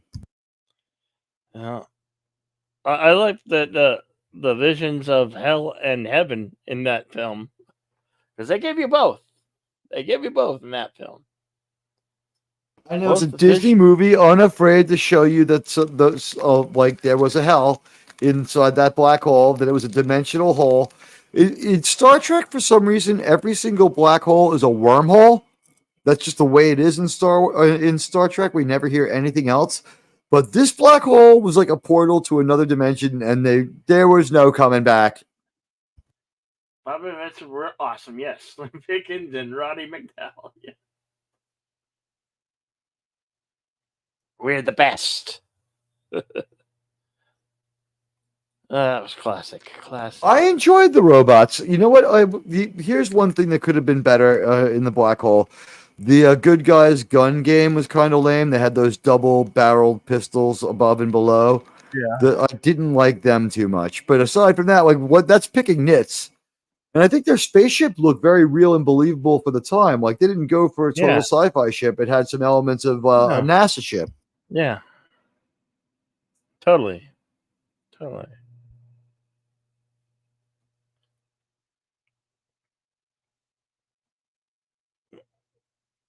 Well, the Acolyte. You guys not gonna give a shit, or you just want to continue to watch us commentate on the shit show that will unfold? Because basically, at this point, we're hate watching or just rip tracking the hell out of it, because why not? Yeah, how many people thought that there would one day be so much Star Wars that it would literally be a fucking embarrassment of riches? It's an embarrassment of riches. It is. It's an embarrassment. 10 votes. Does this look or feel like a $160 million story? Yes, 0%. No, 45%. Here and there, 0%. It's a blatant Ponzi scheme, in my opinion. 55 fucking percent. Holy shit. All right, I'm going to end that poll. And I guess the final poll question, we'll give it a few minutes to let you guys react, is is Star Wars even an event anymore? Or we'll yeah. Where's your Hershey bar and the graham cracker to make us s'mores, right?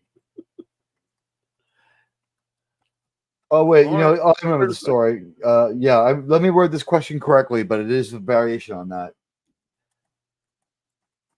Is it? No, wait. Annoying Critic, is it better than Obi-Wan? No. It's tied. It's tied. It can't be. Nothing can be worse than the worst. Yeah, this is just bad. It's just bad. Just all around. Like there was so many spinning wheels and gears of stupidity going on here. It was just as stupid as Obi-Wan. I think it was brought to you from the same aggressive political point of view, too. I hate to say it.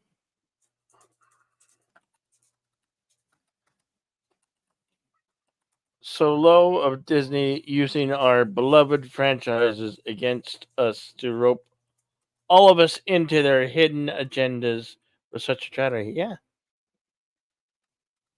Yeah. You know. All right, now this poll took all 100 characters. I predict that the Acolyte, the whole series when it completes, is going to be more or less like Willow. Remember that series Willow that they did, that they took and removed from Disney Plus? I predict that may happen here. Because why keep such shit on your platform? Why? Nobody cares. Nobody's gonna care. The only reason why we care now because it's relevant and it's happening. We're all of us here on YouTube, I believe, are watching the shit show unfold, and we're all doing the same thing. We're critiquing, we're ripping it because it's shit. Who wants to see this shit? Really? I mean, Disparu's gonna buy a fucking house off of it. I mean, some video essayist is gonna get rich. That was a puppy spin-off, right? I don't know.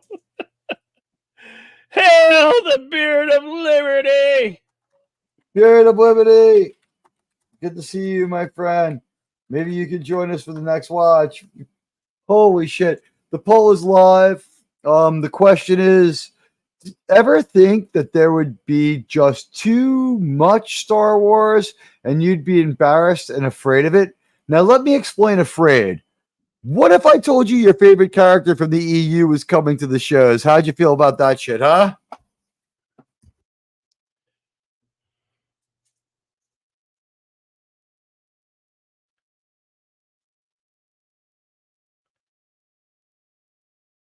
Wow. It looks like you got 4 votes. Look at Thrawn. Wow, 4 votes very quickly. Guys, yeah, I don't know, just make it stop. No one cares. Aggressive avoidance is set in. Well, I didn't know I was gonna do it, but it's like, if I'm gonna, I almost went through and watched it alone, and I was like, I just can't do this alone. Can't watch this shit alone. I need to rope somebody in to do this. So I roped my good friend Admiral Tegan.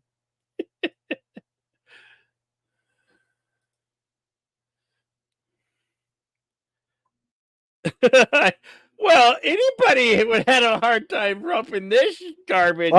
I'm shaking my head at the fact that this is what I've come down to. I'm now a bad TV expert. Beard of Liberty was like on one of the few good series I've reviewed. Fallout, at least, every argument can be made that it was good. Some people are going to say it was woke. And season 2 will prove whether or not they were right. I was the only one here really saying that it seemed that way. He said I wasn't on the panel to review this dog shit. Yeah. It was fucking horrible.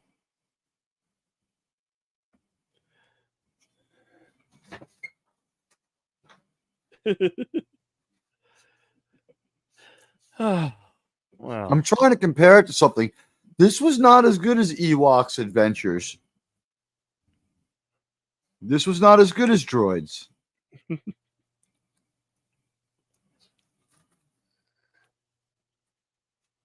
I'm ready to say right now we took Exar Kun for granted.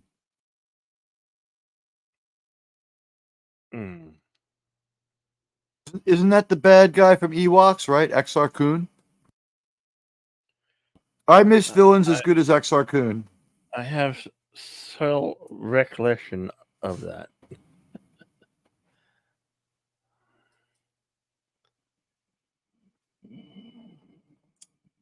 look at some of these poll results. We've had fun with some of them, and some of them have been pretty scientific. It looks like Grade you the got 7 Acolyte. votes. And no, just make it stop. 71%. Yeah, but poll number 2 got 11 votes in like 6 minutes, and it was like, does this look or feel like $160 million story? 54%, it's a blatant Ponzi scheme, in my opinion. No, 45%. Yes, 0%. Here and there, 0%. Edge Time says Ichiwana. Before that, grade the Acolyte 2, and it was DF 100% in 7 votes. It was such unanimity, there was no point.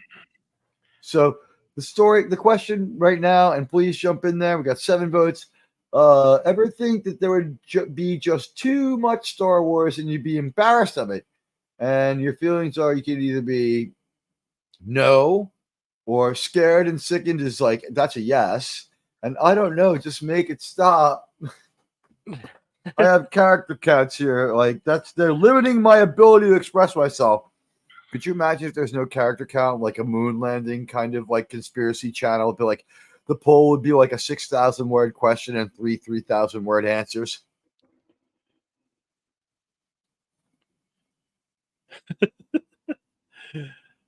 Mark Harkness says current Lucasfilm productions are copies with Star Wars embezzled. No, that's on not them. what he said. Not Star Wars. The current Lucasfilm productions are cow pies with Star Wars emblazoned on them, not Star Wars. He's calling them shit. We agree. Yeah.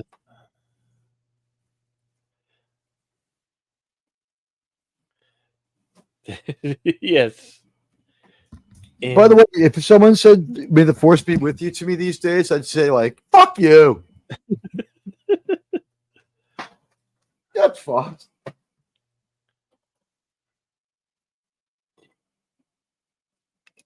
Eight votes. No one's so much scared and sickened as they just want it to go away. I think they've blown by. Mr. Brown Alliance did 20 hours on Attack of the Clones. I want to hear that. Did he do it in video essay form, or was he just like riffing his opinions? Because Mr. Brown is genius. Beard of Liberty says, I've been a massive Star Wars fan for most of my nearly 41 years. Just want to see it die now. I think we're at that point. It's dead. It's been dead. There is no hope. It's game over. Like as we were glossed over. It's game over, man.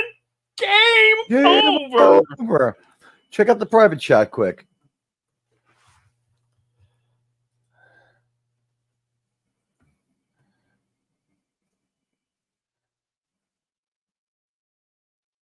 All right. Reading. Do you remember it? Opinion.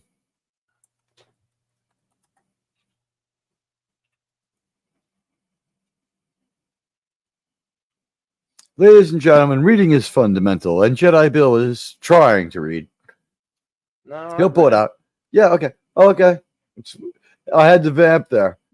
All right. Hey, Beard of Liberty. We're sending you out a Tweeton torpedo. If you're set up or if you're not mobile, I don't know what you're up to.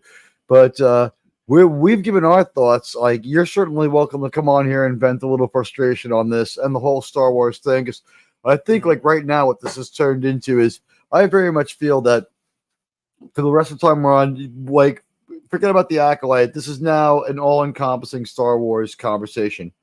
They have really just, I never thought they'd be able to turn Star Wars into such shit. This is really just the garbage of garbagey garbage in a huge, like, terrible garbage fill. I don't know if you want to send it a DM or what. I DM'd him on the old Twitter. Okay, on the X. All right. Done and done.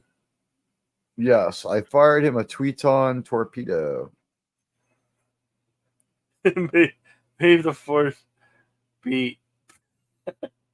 Yeah, indeed, at the time. May the Force be get wrecked. Yes, get wrecked. Yeah, you know what? 1999 had a better Star Wars movie than this, It's trashy. and one with better CGI and shit too. This was poorly done in so many ways. It was so poorly done. Dead Jim. Dead Jim. I'm a doctor, not a showrunner. Can't get with a sci-fi. Jim. No, that's the thing, Jedi Bill. It's Star Trek. It's Star Wars, just not as we know it. Yeah, she was. I mean, just the bad case of tetanus alone says it all. This was dumb. We were all deep space probe inbound. Yeah. Oh. You know what? Here we go. You know what, Tony? There's a thing headed this way. Welcome, Why is every object? Spirit of Liberty. I almost didn't join because I'm not sure that my blood pressure can handle talking about this more. It's so bad. I fully expected to go into this show. It was full apathy. Like the only character that I love that they could bring in is Yoda, but it is so bad and predictable. Yes. I mean, You're on a panel, you said. Was anybody enthusiastic, and is anybody still holding out hope after what you saw? I'm just done. Before, like going in, were people enthusiastic still? Was there any hope left, or were people like, not feeling it? Most people were going into this completely apathetic. Like there wasn't even that many dislikes that you would expect on like the trailers. Well, we showed the trailers. Yeah, the trailer got destroyed. It was like 4-1. Well, it was, but it's not as bad as other things Disney has produced have been. So even the people who hate it are dropping off. So like nobody's like, even the people who hate it just aren't even going back to hate on it. Oh, you mean the ratioing? Yeah, we've seen like a higher amount of total votes in the ratio. The percentage of ratioing we've seen be the same, but we've never seen this level of apathy. I mean, it's not getting the same number of likes or dislikes. Like both are dropping every single production. There's not as much passion. Like we're all going to be talking about Yellowstone this time next year. I am this close to like contacting Roman of the Empire and telling him I can't be on the stream for reviewing the Acolyte because it's just so bad. What was the worst moment? Where did you say, my God, that like Captain Kirk when you fell down on the floor of the ship? You're like, you bastard! You killed my son! Like you feminist bitch! You killed my show. There were two things that really stood out to me. There's plenty in there that I could talk about. Two things that really stood out to me. When the dude who made the poison started quoting the Sith mantra, and it's like, oh, okay, he's the boss. He's the guy in the armor. We know that now. I mean, I don't know if y'all picked up on that. It was like a peace is a lie is the first, like one of the first line to the Sith mantra, like the Sith code. And when he told her peace is a lie, I was like, oh yeah. Like he's the guy in the armor with the big smiley face on it. I guarantee you, I'm calling it right now. And the second was when that petulant little thirsty Padawan that was so happy to see that other dude with his shirt off, which I didn't need to see, like some teenager thirsting after a Jedi Knight. We never saw anybody bare-chested in 6 movies. Yeah. Well, Luke in the Bacta tank. Luke in blue water. She started like chastising him later on because like he was like wanted to take action, and she started lecturing him about like no, you need to wait. It's like, you're the Padawan learner, you petulant little bitch, just shut up. Now the OT is a little bit open to it because some of them had modern haircuts, but like by the time they get to the prequels, there's an established look for these people. Only really are like Jedi Master from Squid Game. Only Master Squid had like kind of like long hair and seemed sort of Jedi-like. I also found it funny that his natural accent was a lot like the prequels that everybody said was super Asian racist. It's like, oh, you mean there's actually an accent out there like that? Mm-hmm. Oh yeah, I know what you mean. Yes, exactly. And you know what? We had our representation. We had our black character. One of them's completely evil asshole, from what I could tell. Yeah. And one of them could give fuck all about everything. Watch how fast that hero character will be reluctant and grudging to the point of being unwilling and being forced to do the right thing. That's they try to do things that work in other media.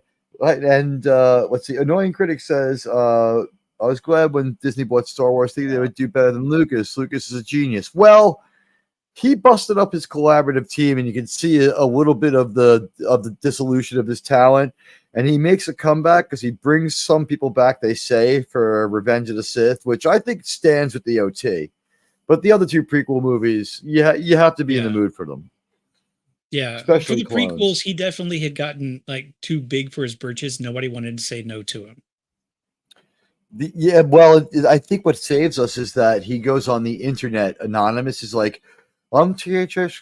Hi, I'm THX 486.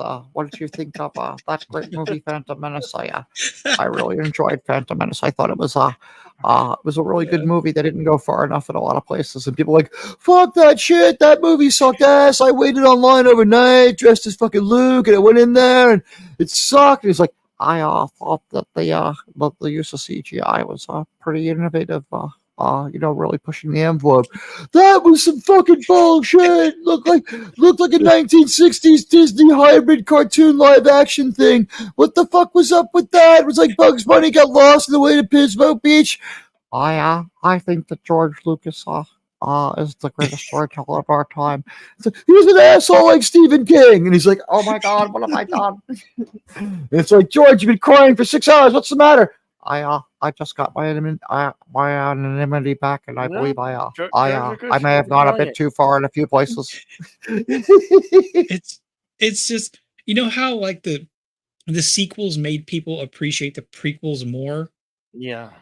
Everything Disney's come out with since then, the sequels has made me actually appreciate the sequels more. I still hate them. They're still garbage. Let me be upfront about that. But I think I would still at least prefer to watch the first one. Maybe not 2 or 3. But there were some problems with the prequels. There's some real problems. Shit. Go ahead. I'm sorry.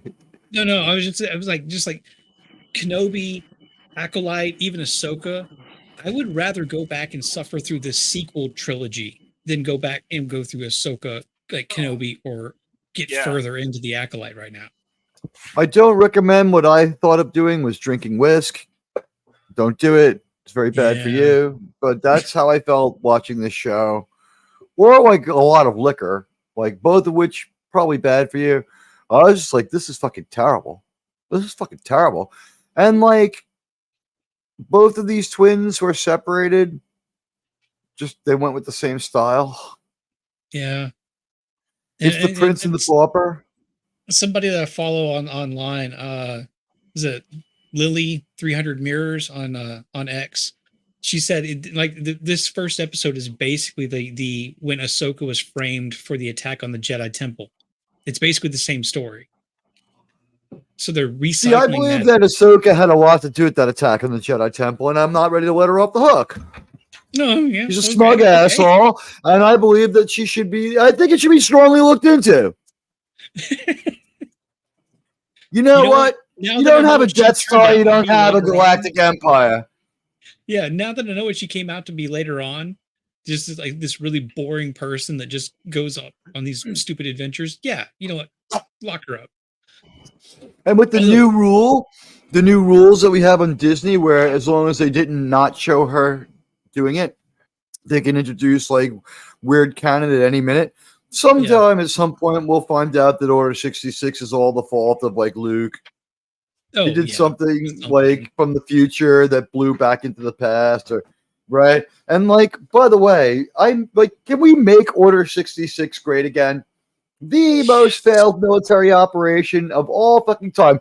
I remember when I was a kid, we had a movie called Revenge of the Sith, and every Jedi died, and now not even the younglings were harmed. Yeah, and even some of them we saw die on screen didn't die. In fact, yes. And we saw Reva get run through, and she's okay. Also, we saw Sabini get like run through. She's okay. How's it pronounced? Sabine? So speaking of Sabine, I have to point out that Disney's not even playing by their own rules. Why would we expect them to, really? Where this person in the Acolyte, Osha, who like was trained as a Jedi for like 10 years or something, but she's been out of practice for like maybe 5 or 6, I think, but I did the math. I think that's about right. She can't pull her stupid little multi-tool droid towards her, but Sabine, who trained in the Jedi arts, was told you have no force, but then trained for like another 24 hours and suddenly was a master of it.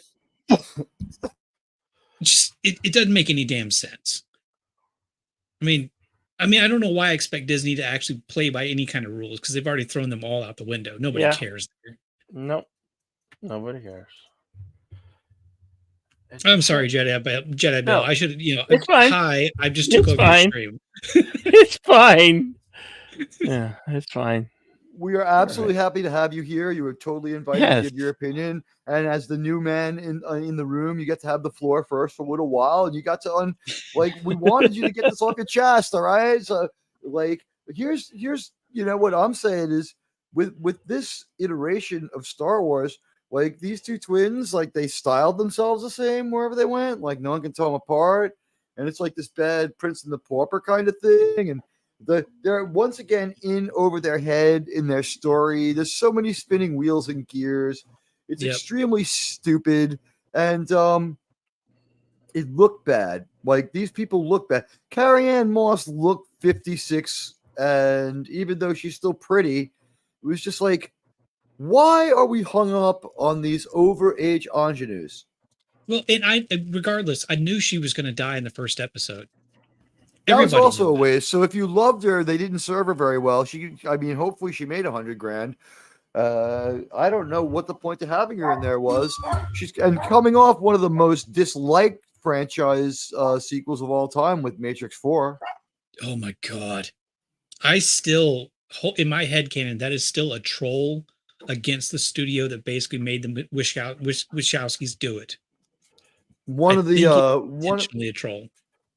Radioactive says Kirk, Spock, Bones need to go back through the Guardian of Forever and set Star Wars timeline right. We all know what needs to happen to KK. That is my channel lore. Is that on our holodeck we created a simulation of Frost that escaped. It was like a replicant, and it escaped from the hole through time. It got fried in an energy field. You guys have your own Frost. But that's when we found you guys, and apparently you live in timeline B. Where I'm from, we have no times up Me Too sisterhood. In fact, one of the planets in our federation is called Weinstein 6. The Weinstein system it's known for its good entertainment. It's a penal colony, but they have good movies there. Hail Canadian Spider-Man. Hey, buddy! What's up, my friend? It's good to see you. Having a Weinstein planet and it also being a penal colony is that's a double-sided joke right there. Well, Anakin killed the whole Death Star worth of people. Like, what's that? Oh my God, that dude. Oh my God. Anakin, when he woke up in his nightmare in Revenge of the Sith, that it's like, you know what? Like, if we could go back, like the most prescient soundbite, like if I made a soundbite tomorrow for doing Star Wars, if I had a Star Wars show, here's a suggestion for you guys. Maybe tell Roman this is what he needs. Every time Star Wars does something really horrible, he needs Obi-Wan. Anakin, no! Like, but from the dream where it's all distorted, like Anakin, no! Like that, he needs that. He needs that because it's like every time it's like no.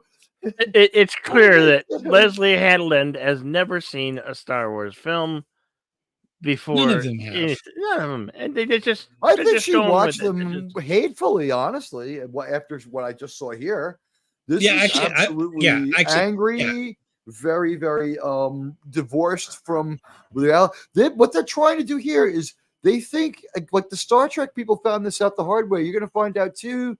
Like, no one, you're not going to suffer any real life repercussions for it, but you're ruining the lore that so many people love, and you're going to cut off your cash supply sooner or later by killing your cash cow. I mean, you have decided that you're going to force male fans out. And this show's only purpose that I can come up with is to make men walk away from this brand. And what is it doing?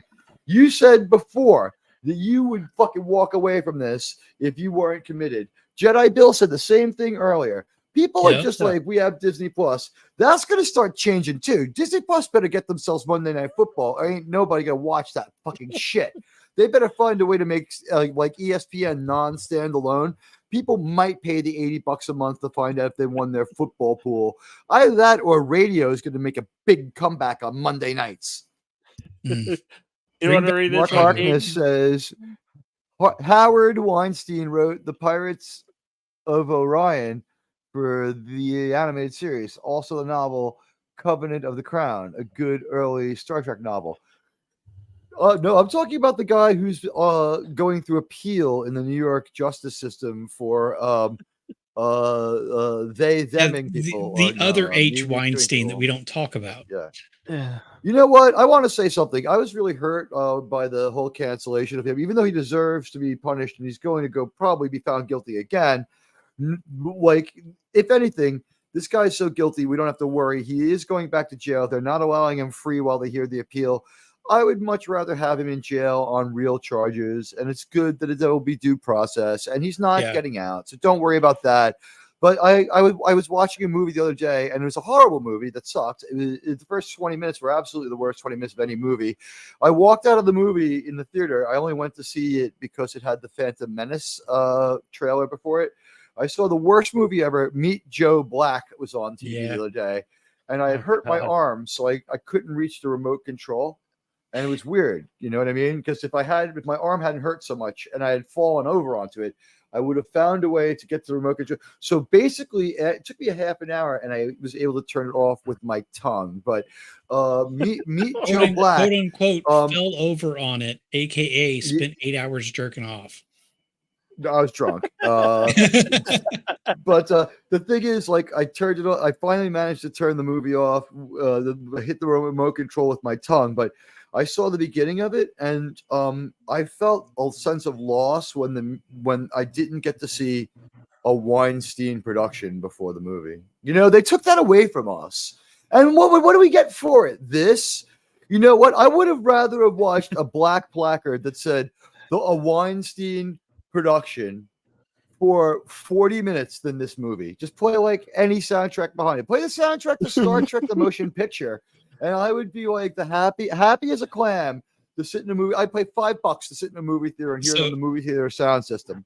Here is my pipe dream with this show, is that it does so poorly that whoever in Hollywood is protecting Leslie Headland actually just starts letting the accusations come through, so that Disney has an excuse not to give her any more. The allegations are out there of behavior. I know it won't happen. We have to be really careful. We're not lawyers. I'm shooting on my show. So if I was on my show, I'd just keep talking. I have a little streaming thing that says, like, we don't give legal, financial, medical advice. So let's scroll whenever we talk about anything. Because we don't give legal, financial, or medical advice. Some people say that she knows things. And we don't know what she knows, but we also don't know what people know about her. Yeah. And as we found out, we've seen it happen to both major candidates in this national popularity contest coming up. See how I'm trying to keep us monetized? There's a major personality contest coming up among two different people for the nation, a national popularity contest. Both of them have had people come out of the woodwork and say they were weirdos or freaks or criminals. Whether you believe it or not, it's up to you. But that's true about both of them, that people have said it. All right? The people that we're talking about here, it seems to me, if I had to pick, if I saw Leslie Headland in a crowd of people, I'd be like, she looks like a Lego, and she's wearing a suit the color of a cherry Coke. She's weird. It looks like a cherry 7-Up, actually. She's weird. That's how I feel. Her head looks like a Lego. I didn't know how to put that into terms, but now I know. I'm going to use her head the looks Lego. like a Lego. Yeah. And every time I see her, she's wearing a suit that's the color of cherry 7-Up. And I'm like, it's not cool and pink anymore. I don't think. No, I don't think Skydance will save us. No. Here, but Jedi Will. Do you know how to Yeah. present a photograph that someone pulls up on screen? It's a Of trick that course. YouTubers use I to see share all. I know all. technology. I am all.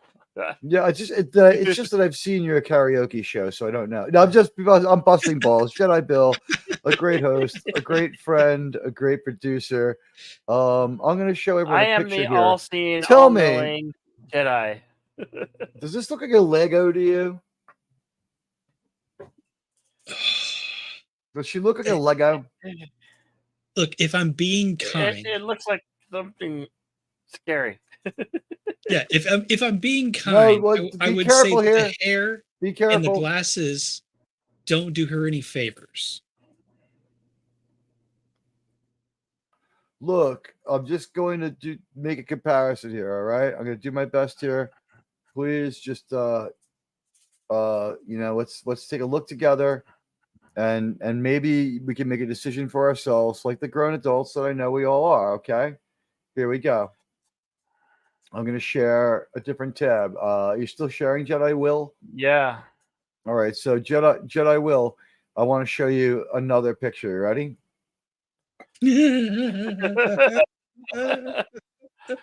Oh God.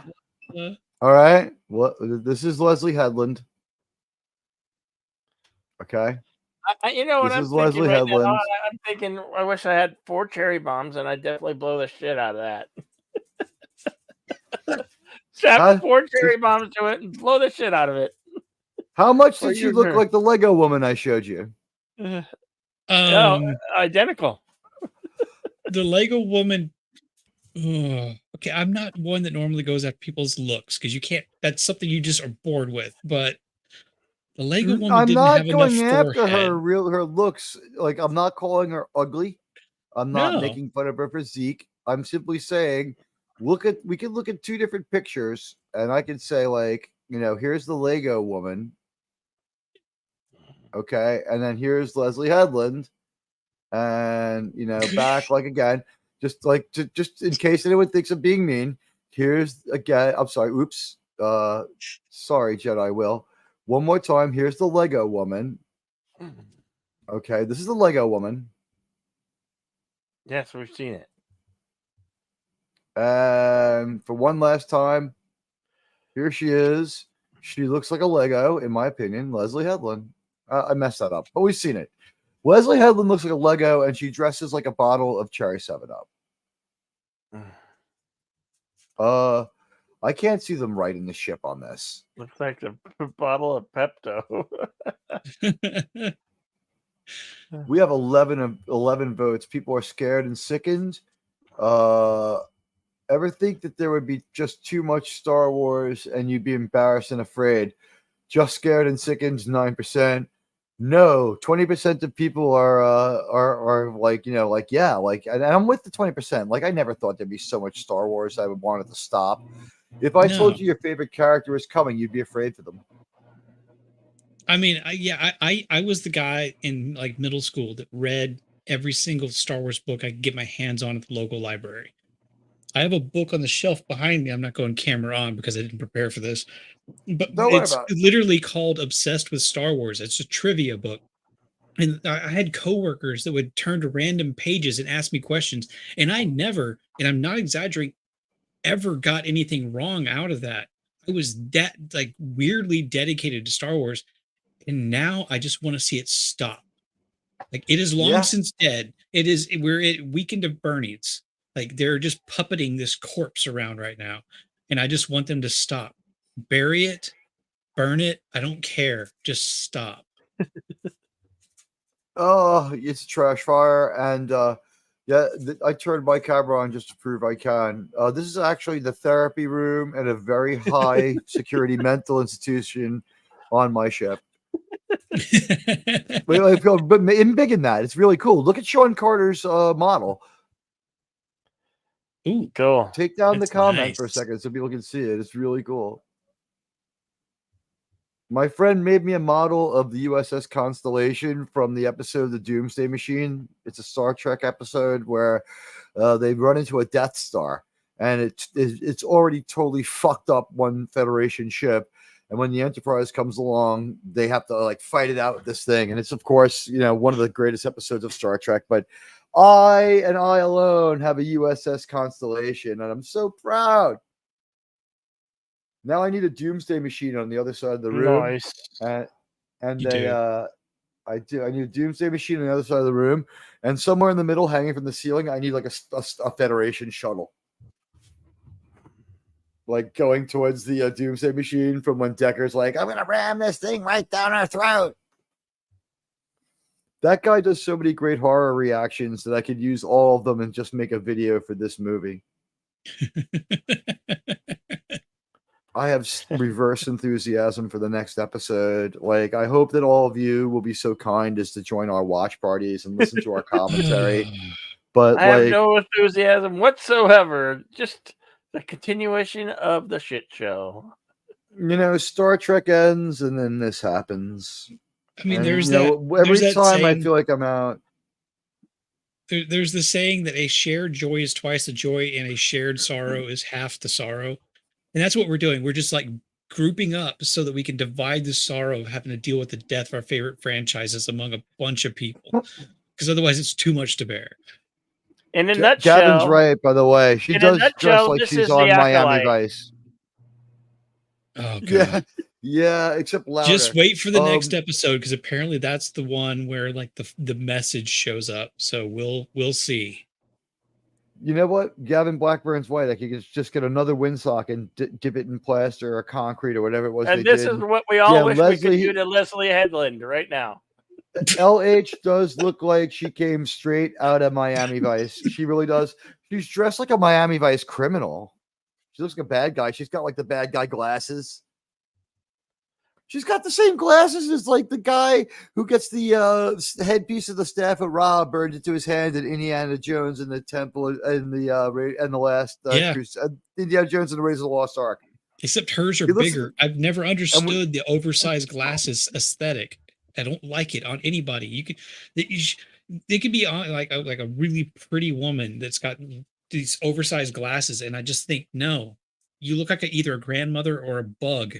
I'm done. Well, here's the thing. I'm not very smart. So if I ever put my camera on, I'll put my glasses on first before I do it. I'll pull out my contact lenses and I'll put on my glasses before I ever put on my camera to make myself seem slightly more intelligent, because I'm so dumb. And that's like, so I think she's taken the Admiral Teague logic and gone way too far. So like her glasses, she's like, I'm stupid. I need to put on glasses. And she's like, big glasses. So it's like Coke bottles. No, not big enough. Like the bigger the glasses, the bigger the smart. You know what? In movie history, cinematic history, the only person with glasses this conspicuously large is Terrell from Blade Runner. Yeah. And if only her work was as good as his. More human than human. That's our motto at the Terrell Corporation. More woke than woke. That's our model here at the Disney Corporation. The Lego woman is hotter, said Mark Harkness. I missed that one. I'm sorry, buddy. Good night, radioactive. No problem. It was an impromptu Admiral Teague. I'm seeing how long I can go without sleep. You know what, Beard? How appropriate is it that I got the text about this on the ground in Washington, D.C.? You want to watch this movie? You hate yourself? And this woman's like holding the seatbelt. She's like, pull the strap like this, and your phone should be in airplane mode. And I'm like tweeting out like, man, they're such pain in the ass on the plane. Yeah, it's like fucking kids screaming behind me. I'm like, I hate my life. Yes, annoying critic. I hated that. I hated that. Annoying critic. That's what they did with that name. You know what? I walked out of the Star Wars solo movie, the solo story movie. It was like what, 6 months after Last Jedi, and I don't know if I made it to the end of the Last Jedi. I might not have made it to the end of the Last Jedi. Not even Ronnie Howard could save it. He was not like a writing director. He just like did an edit. I don't even know if he was able to do pickups. Everything in that movie was so unimaginative. The fact that they made the Lego movie was so evident in the car he stole that was just one big Lego. It I was said to so myself, "It was a Lego." Yeah. Like, you know what? It's like when him and character McPherson, his chick friend, run away from villain McBad person and they go to spaceport. Then they get chased by the Imperials and they saved by a glass fucking door and they get her, but they have to let him go. And then he talks to another member of their faction that they don't call on the radio or whatever. Whoever catches who, he walks in there and he's like, I don't have a last name. Like, he can't make one up. Like he just be like Han Solo and have like some cool music play. It's just like they didn't want to pay John Williams. Yeah, I mean, he's supposed to be this like streetwise swindler character, and he can't come up with a last name. I mean, if I'm honest, the Solo movie had so much going for it in its cast. There was a ton of potential there, and they failed. We had the cocaine bear guy. We had Daenerys, and we had one mate. Here's the thing: the cast did have terminal, like stage 7 cancer with Phoebe Waller-Bridge. Yeah. Her character was horrible. You could tell what scene she wrote. What did you think when she jumped up on the counter and screamed "Droid writes now"? How'd you feel?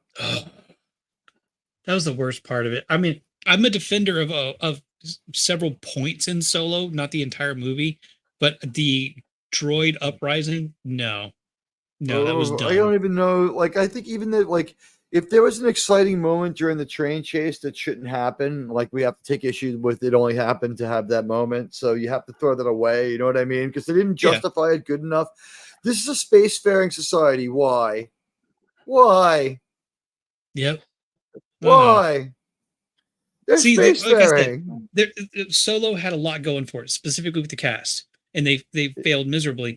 Rogue One had a lot going for it as well. They did a little bit better, but they still kind of they botched the end of it. The first 20 minutes suck, and the last 10 minutes suck. Yeah. You know what? With the Solo movie, honestly, like when he fucking couldn't even come up with a way to get out of the situation with Lady Proxima, I was like, this fucking movie, what the fuck? And then like by the middle, I'm like, fuck you, movie. And like I left, and it was only like 6 months ago. Someone was like in the Darth Maul part. I'm like, what are they talking about? And then I went and I Googled it and I saw it and I was like, this sucks ass. How long till he's in the back of Order 66 with like two fucking blasters, like taking people out? Like, why are they being chased by Imperial fucking probe droids? Like, that makes no fucking sense. It makes no sense. Like, there's plenty in there to like point fingers at and say this makes no sense. One of the things that people locked their attention on that I did not get was the fuel aspect. Because it's new to Star Wars. There's 3 fuel problems. The 3 fuel problems of Star Wars. That's why. Because everyone's always wondering about them. Who the hell is the writers behind the warp? They're happy to report the Acolyte is copyrighted. Careful, this might be copyrighted. Careful, please take that down. Yeah. If you haven't seen that, wait 24 hours before you watch it, because I watched it right after I finished the series, and it just made my blood pressure go up even more. Because in that, Leslie Headland says, and I kid you not, she says, I think it's canon that R2-D2 is a lesbian.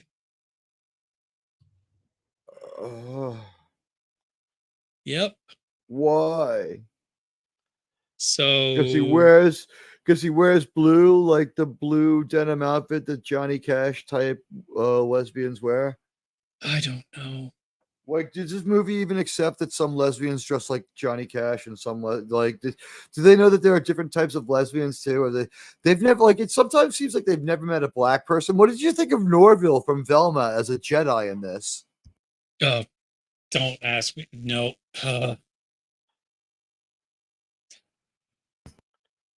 Why would he arrest somebody that he thought was capable of killing a Jedi and put them on a ship only run by droids and then leave that person alone there? It's like, no, this is stupid. It's not even like droid was not programmed with the foreknowledge to stay out of the grasp the droid that had the tentacles, and the guy with the head they tongue. alive that way. Oh. Yeah, it's crazy. And Man, I know what Spidey, they're hello. doing. They think Says, they're Radioactive, check your email. He sent you a message. I think Radioactive tapped out, but I will remind him. Yeah. And he checks every day too. And it's good to see Spidey swinging through the other chat. We love Canadian Spider-Man. He does great travel content And other things. and other things. Great chill Yeah. streams. Doomcock hasn't been on my channel. He has been on Canadian Spider-Man. oh. Well, it helps when you're a wrench for the Legion of Doom. Yeah. Anyway. I don't have the grace, temper, and intelligence to be a Doomcock ranch. I kind of happy to found be a myself vassal. oddly inside the Doomcock circle, not realizing I was getting there, especially once I started being a kind of a regular with Tony over on his Sunday shows. I think maybe he might be creating more YouTubers than anyone else. I mean, I'm think a lot of happy people- to. I've found myself like branching out into all sorts of different little kind of communities here and there that have like slight overlap and things like that. It's been great. I've met a lot of people doing all this. I was always a fan.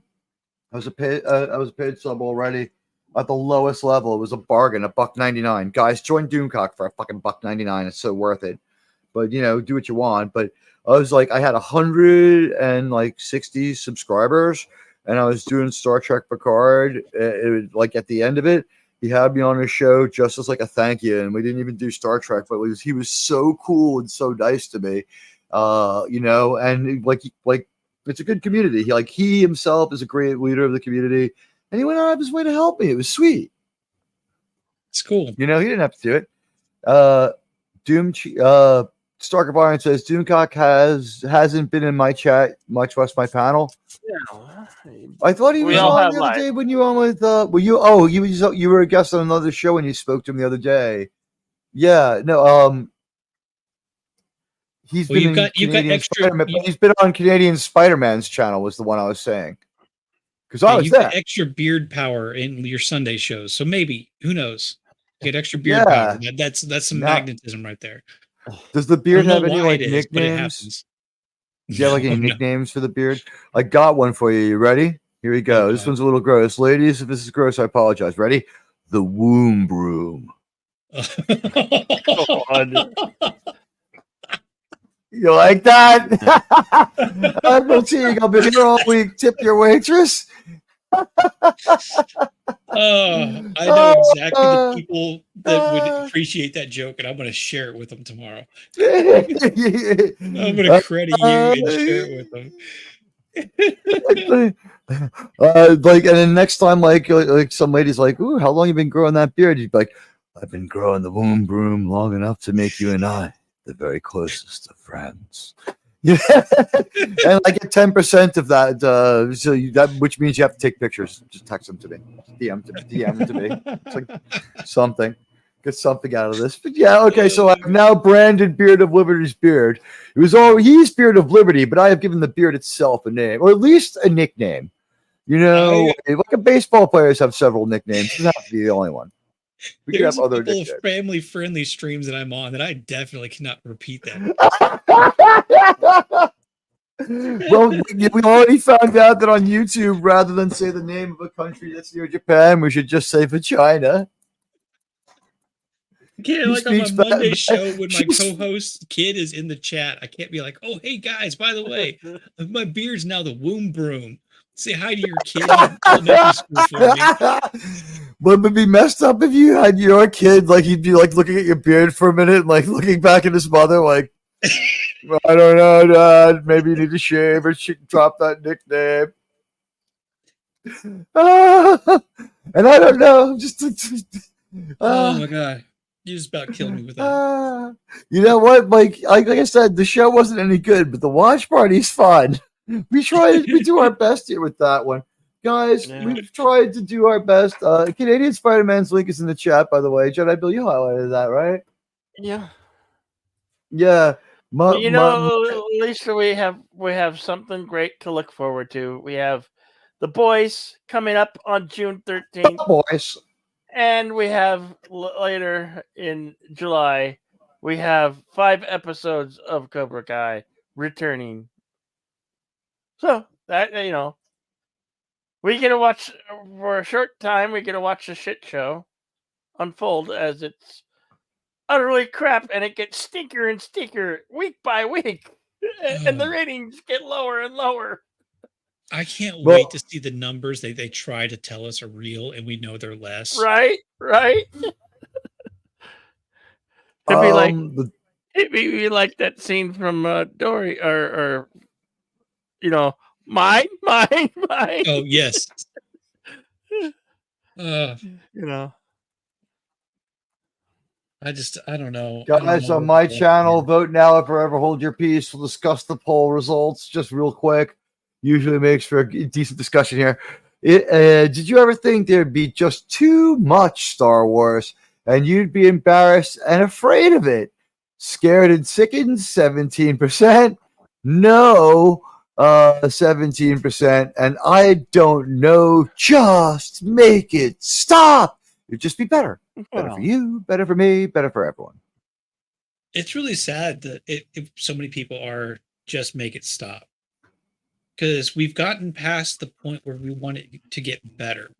Well, pretty much anybody who's reporting on YouTube or Twitter or Rumble is basically doing the same thing we're doing: hate watching to see the shit show unfold, to see the garbage as it is. You say hate. You know watching. what? I stand by this, and I even for the Acolyte, I always want to be proven wrong, because there's still a little sliver of hope in my soul that someday there will be good Star Wars, but most of it just wants to see it die. So I wish I had that. I wish no, I had you know that what? hope. I can't. I wish I had take- that Look, hope. I get it. I've lost it. All I of it totally is get it. gone. I've gone beyond hope is gone. I want some payback from what Star Trek did to me. Not because, but that's my passion. I love Star Wars too. Discover your soul is long since dead. Yeah, I honestly, you know what I suffered through Discovery to do though more than anything else was that I wanted to claw back and away as many views from the terrible, terrible Star Trek as I could.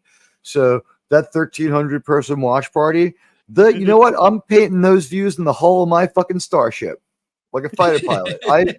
Those people and you know what? I'll always be grateful that Doomcock said when he made one of his Star Trek reviews, he said, aside from the people who commit to review this, and that was so nice. And I think that maybe that might have been for me, because when I first reviewed Picard 3, a lot of people came after me, and it was in bad faith going after me on the Doomcock side, saying, well, Doomcock said not to watch it, so just by reviewing it, you're wrong. And I said, no, I'm going to, before I said, I don't care. I have a responsibility to review it anyway. He'll understand. And that was the first tweet Doomcock ever liked of mine. I was like, I look at my phone, it's like, Doomcock, like your tweet. I'm like, huh? And I'm like, so thank you for that, by the way. There is something to say about don't hate watch something unless you're sailing the high seas, so to speak. I mean, then you know what? I give people a way to watch it. It's one view as opposed to hundreds and hundreds and hundreds, right? That's true. A lot of people also do not want to watch the show at all, but might watch it if it was on. But instead, they would rather have the show described by me and my panel. And JT Kirk was great this time around. And it wasn't like Fallout, where we had running commentary from lore experts on the game and people who like to watch and review media. For Star Trek, it was a different approach, and because that was what we started the channel on. So Star Trek Discovery, we took a deeper dive, even though it was horrible. And it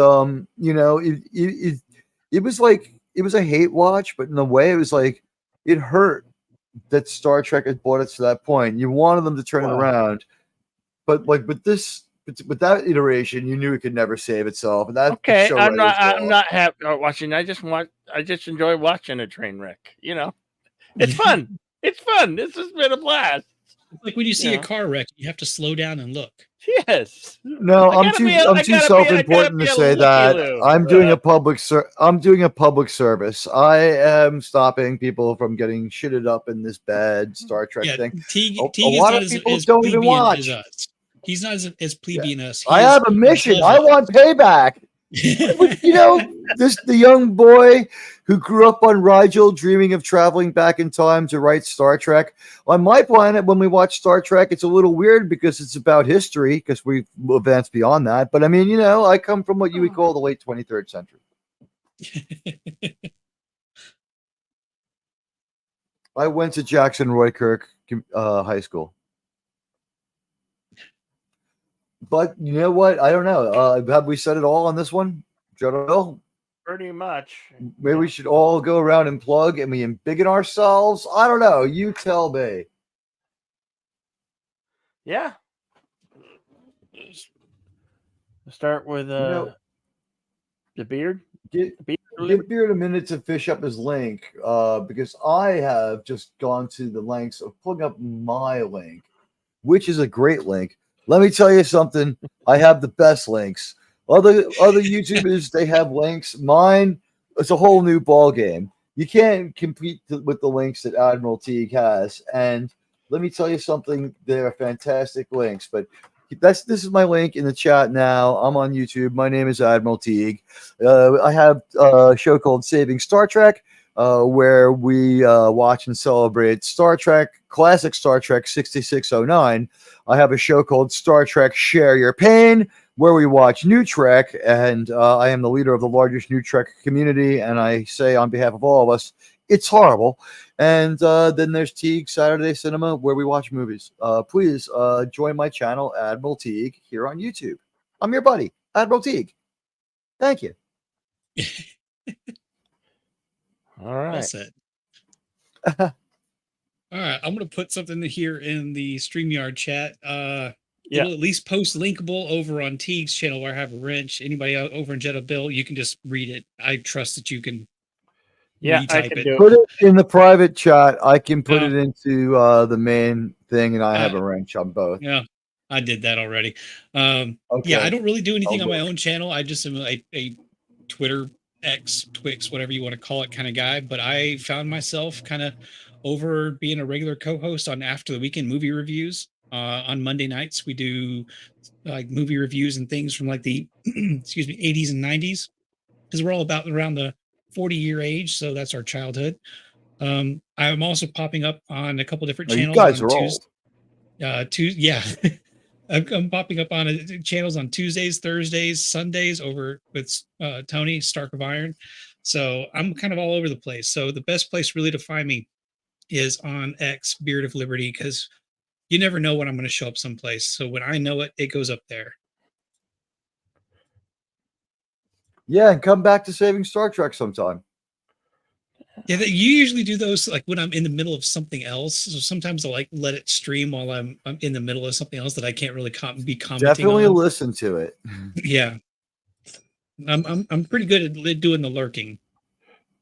Well, definitely come back on the show when you have time sometime. Maybe and I'll see you here. Like you're on now, so that's by way of splitting off from Jedi Bill, and thank you. It's been fun, and thanks Jedi Bill for setting this up. I don't have the Disney Plus. Yeah. I really had some curiosity. I was like, should I get like a 1 month free subscription? But I guess I've gotten around that now. Yeah. You don't have to. I appreciate the therapy session, by the way. I appreciate that. I needed this to get it out so I can get to sleep in a few minutes. No problem. And then I am your host, Jedi Bill. Of course, I do the Western Cinema on Sundays, and I got Action Theater on Thursday. Coming up, we're doing Godzilla -1 this Thursday at 1 p.m. 4 p.m. Eastern. So come check us out for that. And there will be karaoke on Wednesday night and Saturday night. And then, of course, I do shit like this randomly, and then I do the Insomniac Soup a couple times a week. So Go on my channel and take the poll. We're also doing Godzilla -1 this week too, but I don't think it'll have any effect on anybody because I'm going to watch yours after I watch mine anyway. You should take both chances to see this movie because I'm showing the movie twice. This week is Godzilla -1. This Sunday is Godzilla -1 minus color. Oh, nice. I loved the movie. Oh. Unlike this piece of dreck we watched tonight. Right, Fuck this right. thing. So everybody, this thing fucking sucks. This is me, your buddy Admiral Teague, signing off on behalf of Jedi Bill and Beard of Liberty. We love you all. Yes. With that, be excellent to each other, and we'll see you on the next one. Party And on, cancel dude. Disney Plus. Save that money. Later, folks. We're out of here. Bye.